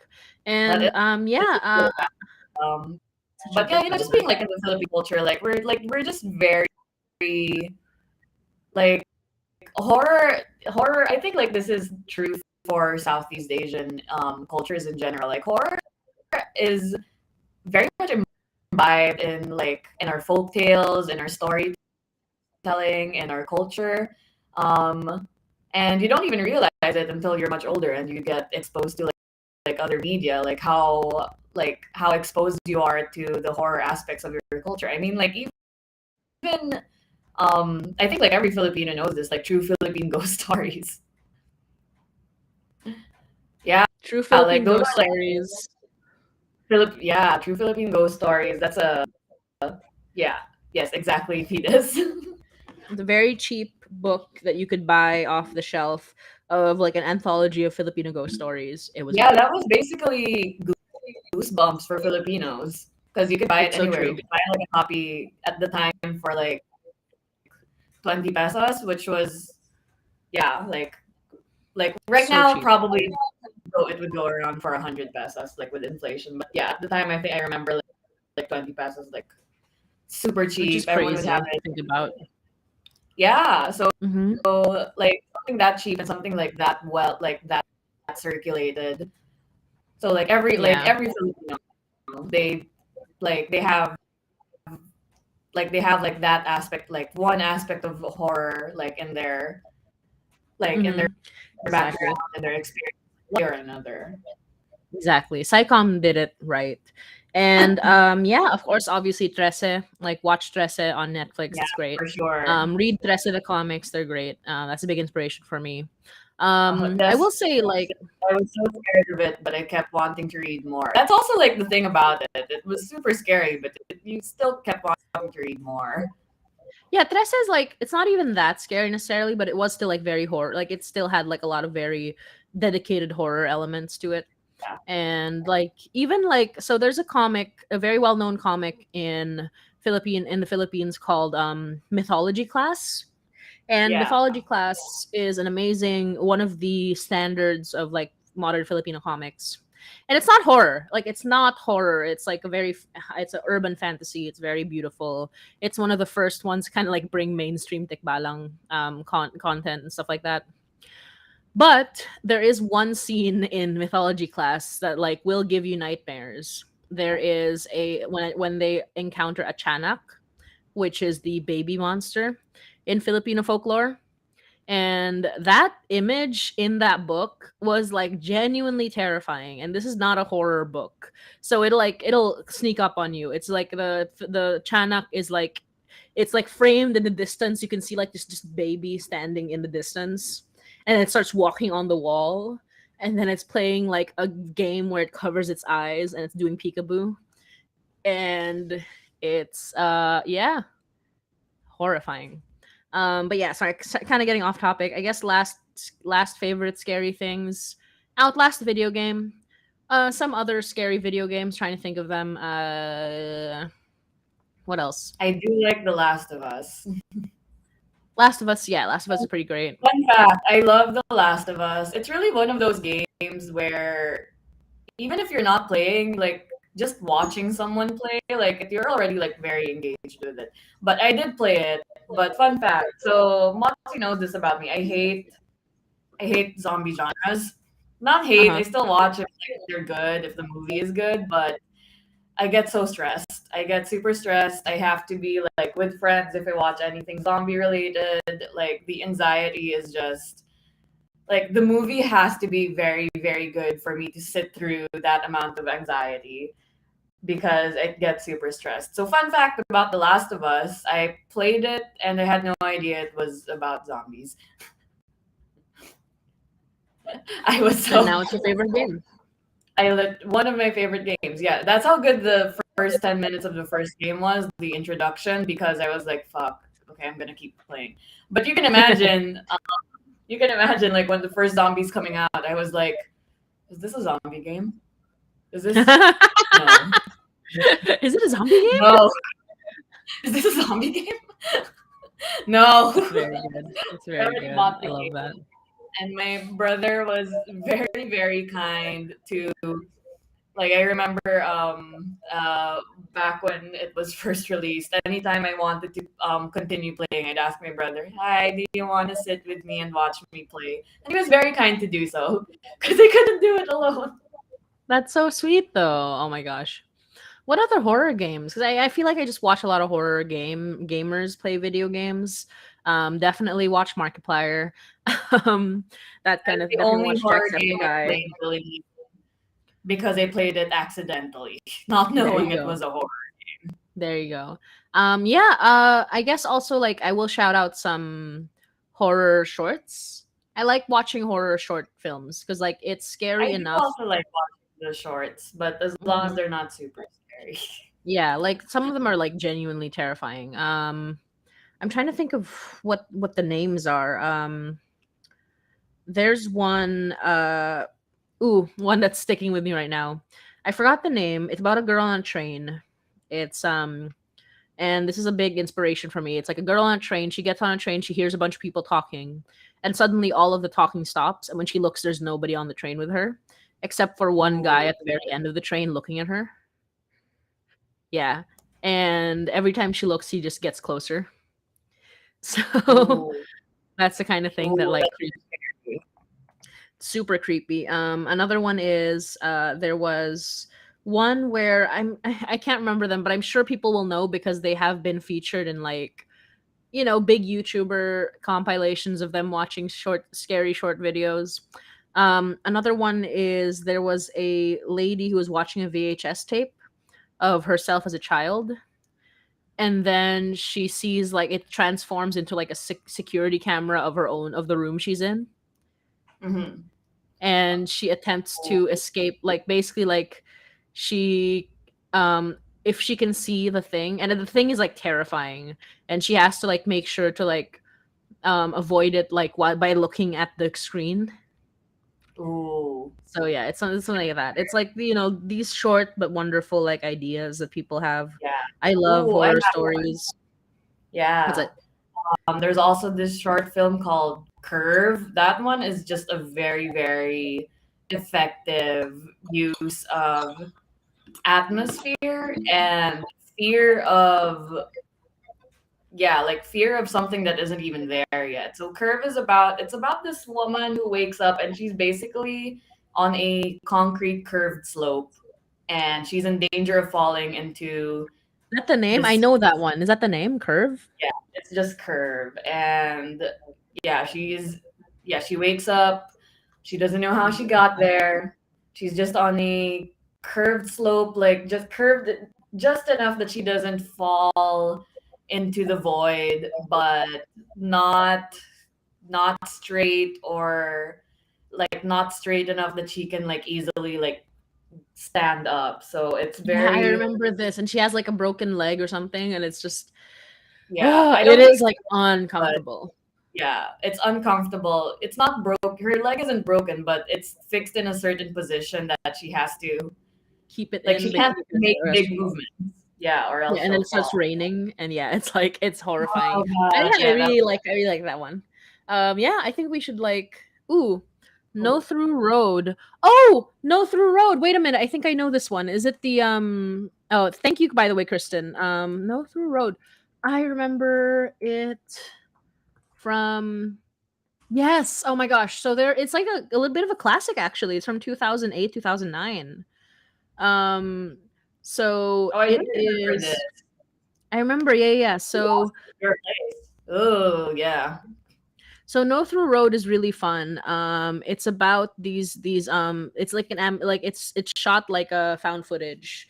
About four boys who are just like hanging out, being like silly, like their camera the camera is like really bad, like the camera footage is really bad, and then they start like they go through a tunnel, I believe, and then they start like looping around. They can't find their way back, and then they start seeing like they start like seeing like this person, and it's like it's really effective. I think for our Halloween our stream, we're probably gonna watch some short horror Nice. films. Yeah. Yeah. Also, um last shout out to what's the title? Left Right Game, I think. Left Right Game, is Yeah, that a short film?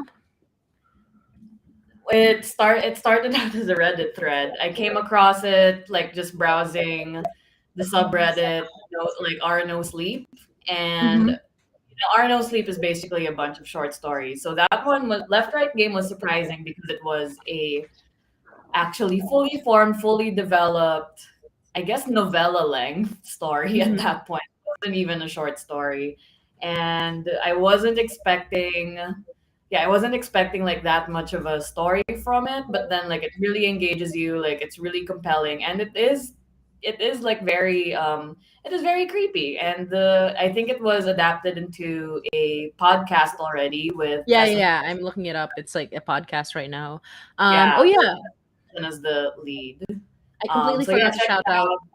yeah, Mhm. the Reddit version is very good. I haven't listened to the podcast version yet, but the Hell yeah. original Reddit thread is very good. There is one. I forgot to shout out one of our favorites, although I haven't finished it yet because I'm bad.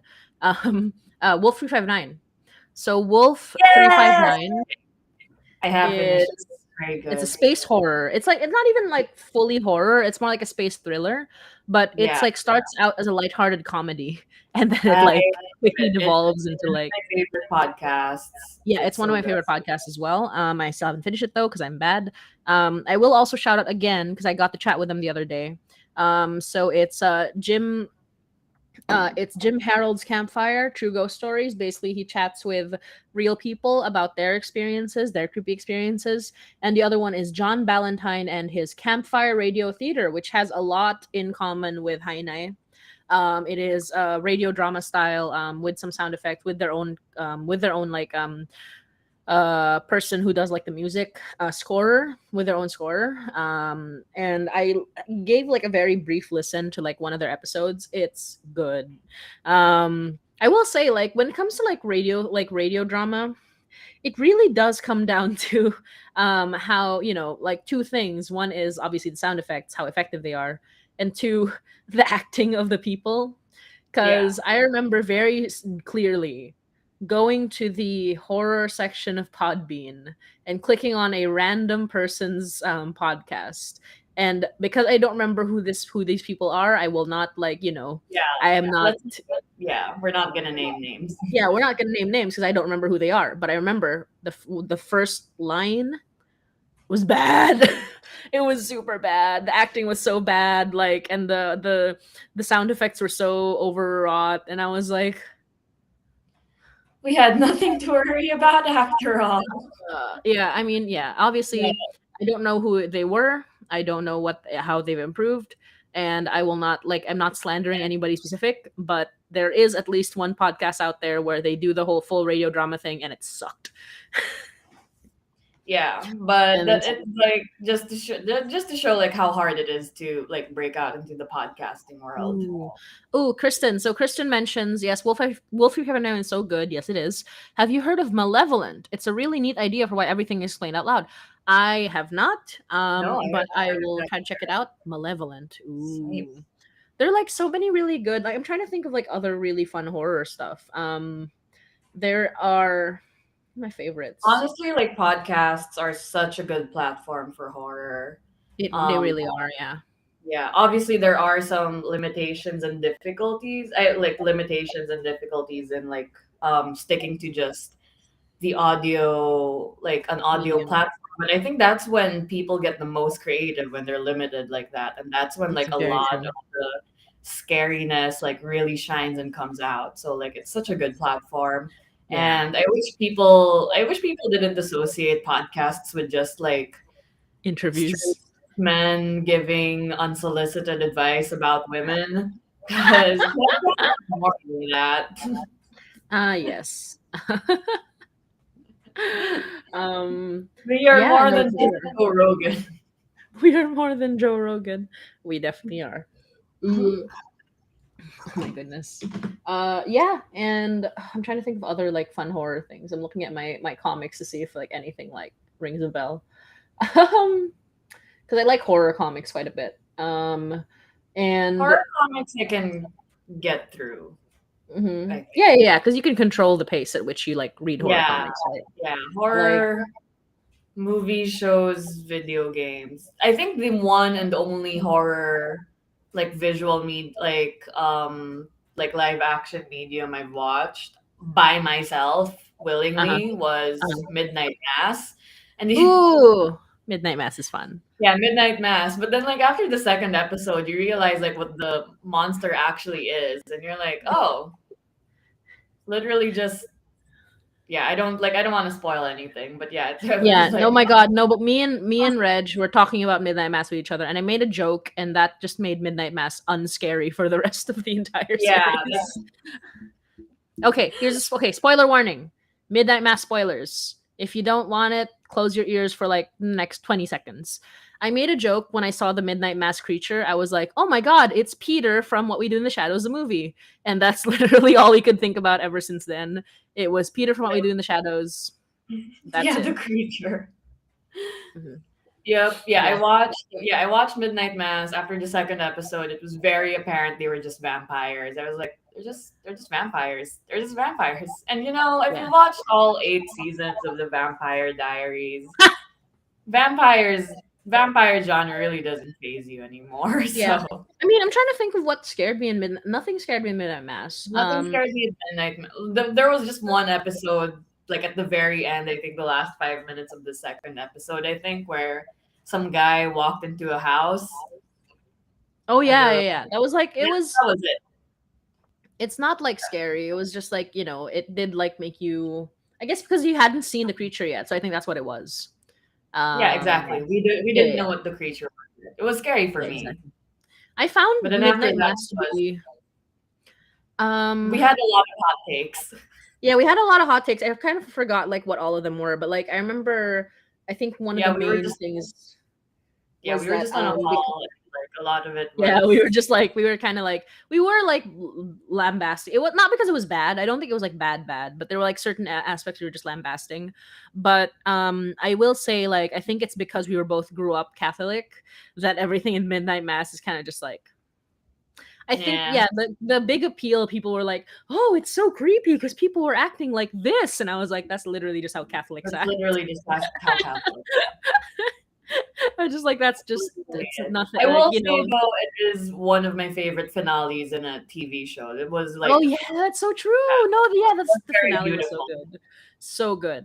But But yeah, everything leading up to it, it's kind of a comedy, actually. I mean, really was. a little bit of a comedy, but I did love the finale. It was very, yeah. Like, here's the thing: overall, Midnight Mass not scary, good though, pretty good. Pretty But good. yeah, We did have hot takes, but yeah, like I certain think this aspects was of like it sucked, but like overall, still pretty good.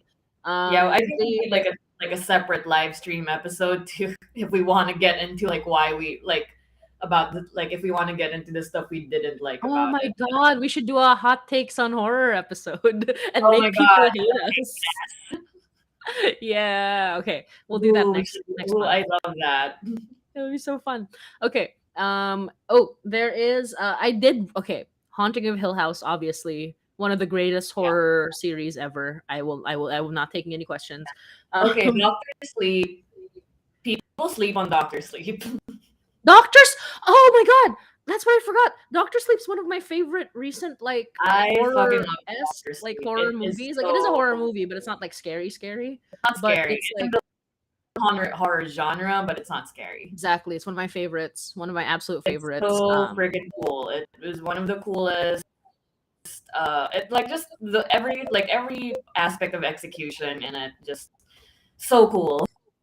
I think it felt like a really, really good TV movie, and that's not like lambasting. I'm not like trying to, but like how like high budget TV shows are now these days. It Yeah, feels yeah, like yeah. a prestige TV show, but in the length of a Movie movie. form. I feel that. Is Yeah, what Doctor Sleep felt like, and I think yeah. it definitely deserved more love. I will say, I haven't watched this movie, but I will say one of the creepiest like character like horror designs I've ever seen in my entire life. And I don't want to watch this movie because of that. It's it's oh gosh, what was it called? It's the one with the spider puppet. You just Spider. Possum 2018. Possum 2018, if you search it, you will find the spider puppet in Possum 2018. Awesome. If you look up the puppet, Oh. one of the scariest thing you'll ever seen. Oh, ew. Yeah. Oh, okay. I am familiar with some The of these creature, right? creatures. I have Yeah. seen this, and I haven't watched it because, yeah, what is I've that? watched like a video about it. I know what it's about. I just haven't watched it. I don't wanna, because like seeing that at the end of a hallway, nightmares. Oh, I will say, scary. here's a funny thing: people don't like any video game movies. I genuinely think Silent Hill, the original Silent Hill film, is one of the best video game adaptations of all time, and I will not like literally one of the top tier. Very good. It is Yeah, from what I know genuinely a of the good first, movie. Yeah, like it is genuinely a good movie, and I will not like, and I will like defend it. And it is, yeah, and it's scary. It's a scary movie. It is scary, yeah. Like it's scary. It's like well made. It's made by somebody who clearly loved Silent Hill. It's like very. It's also interesting because it's very like female focused. It's one of like it's one of the movies where literally the only male characters are a cop who appears like very little and Sean Bean, and it's the only movie where Sean Bean doesn't die. Um, yeah, so Oh, like, and a lot of the imagery in Silent Hill, the movie, was like excellent, and I genuinely think it's one of the best. Fida says Fatal Frame was pretty scary game. When I think about it, Fatal Frame is terrifying. Um, Fatal Frame is one of the scariest games in recent memory. I have not played it. I'm too scared. It is very much like it is. Yeah, if you think of like how scary too scary Japanese for me. horror is, then Fatal Frame is that. What other stuff? Yeah, we're just like listing off all our favorite horror things now, which I hope is answering the question. Sorry, like if like you're looking for recommendation, we've recommended literally everything.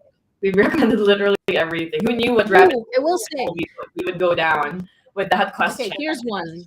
Here's one. So here Phoenix is also said about Fatal Frame, I think. I had to watch a playthrough at 17 years old because I was too scared. honestly, that's me with a lot of horror games. I just watch Maybe playthroughs. Outlast. Here, okay. This is a big one. Enigma.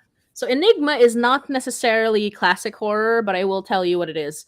So Enigma, this is the definitive edition. I love it. Dark Horse is selling it right now. It used to be a Vertigo title. And for those of you who don't know Vertigo, they're the ones who release stuff like Sandman, Swamp Thing, Constantine, like Hellblazer. So Vertigo was like one of DC's best like publications. Unfortunately, they did swallow up all the Vertigo stuff like a couple of years ago, and I'm very sad about that. But that did mean some of the lesser known Vertigo titles were able to go independent. And in this particular instance, this title called Enigma by Peter Milligan and Fegredo. What's his name? Duncan Fegredo. It is a 90s comic, and I describe it as a queer eldritch horror comic about a man whose childhood superhero called Enigma comes to life and starts murdering people, but those people are also eldritch horror beings. So it's like a very good.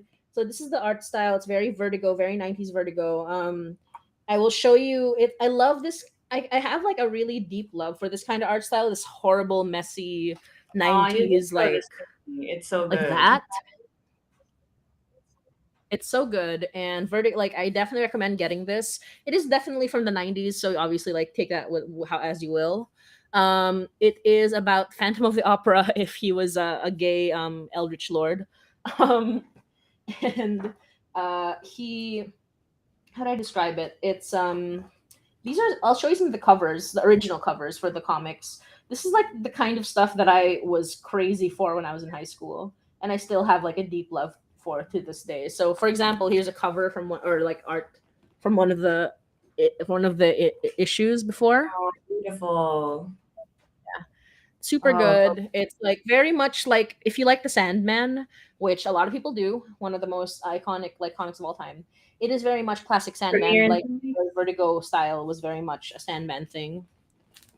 So here's another one. Here's some art that happened. How do I do this?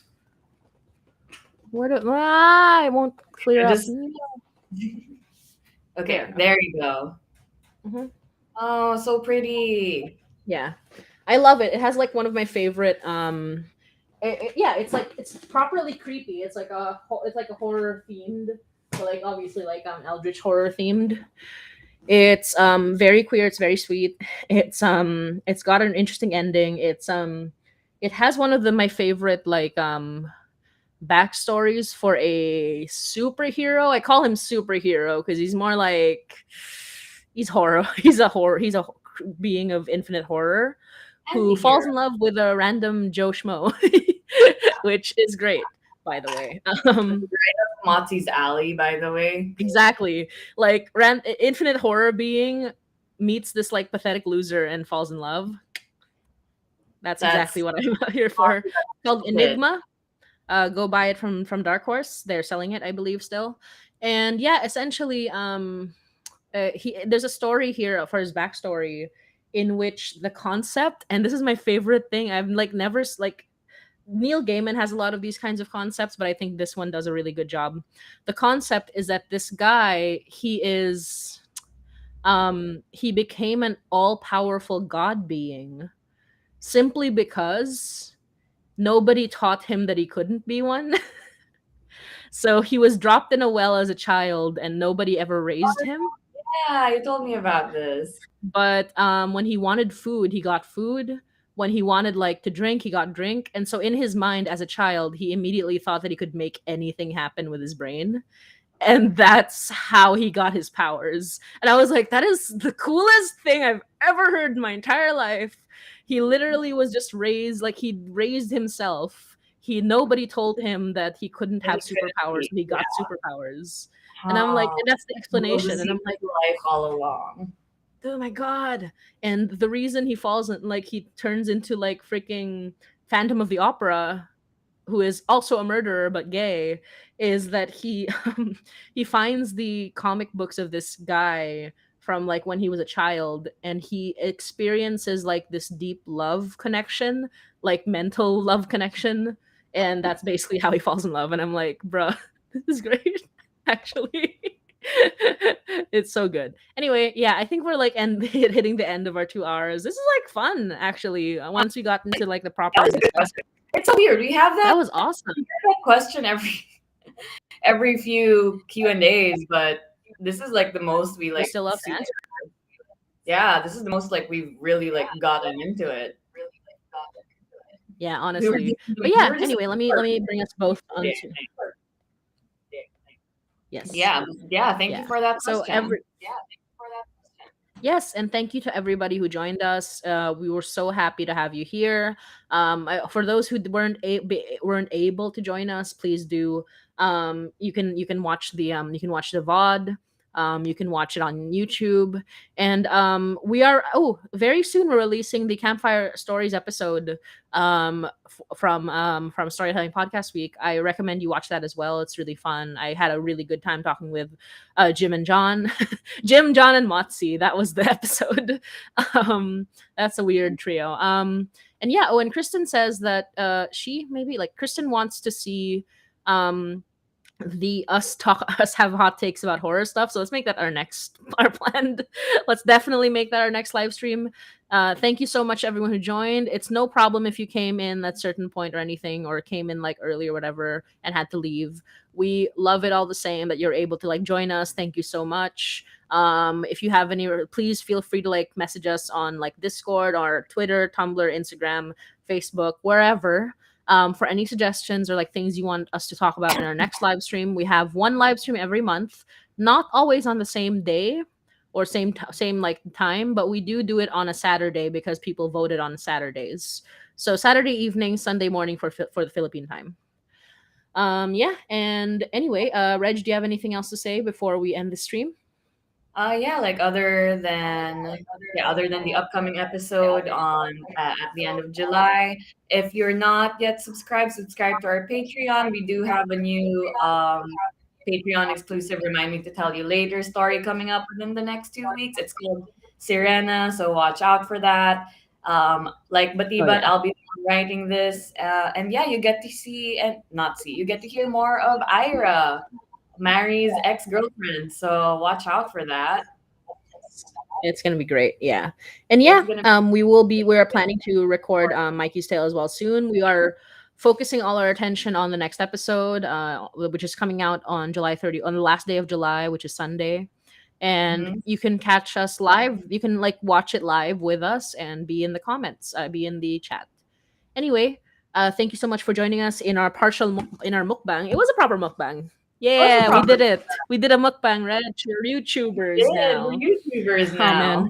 Do you remember Oh, Panty Slip? I'm sorry. I'm like just. Do you remember? No, Happy Slip. You remember Happy Slip? Slip. Yeah. Yeah. I Oh God, I remember remember. She's like, the opening, why she's called Happy Slip, because her Lola would say, Christine, don't forget your Happy Slip. your Happy Slip. Yeah, so I like whenever I say YouTubers, I don't even try to like be like YouTubers. No, YouTubers. We're YouTubers now. Anyway, all right. Thank you. Paalam. We thank you. We love you, and hanggang sa muli. Bye Hanggang sa bye.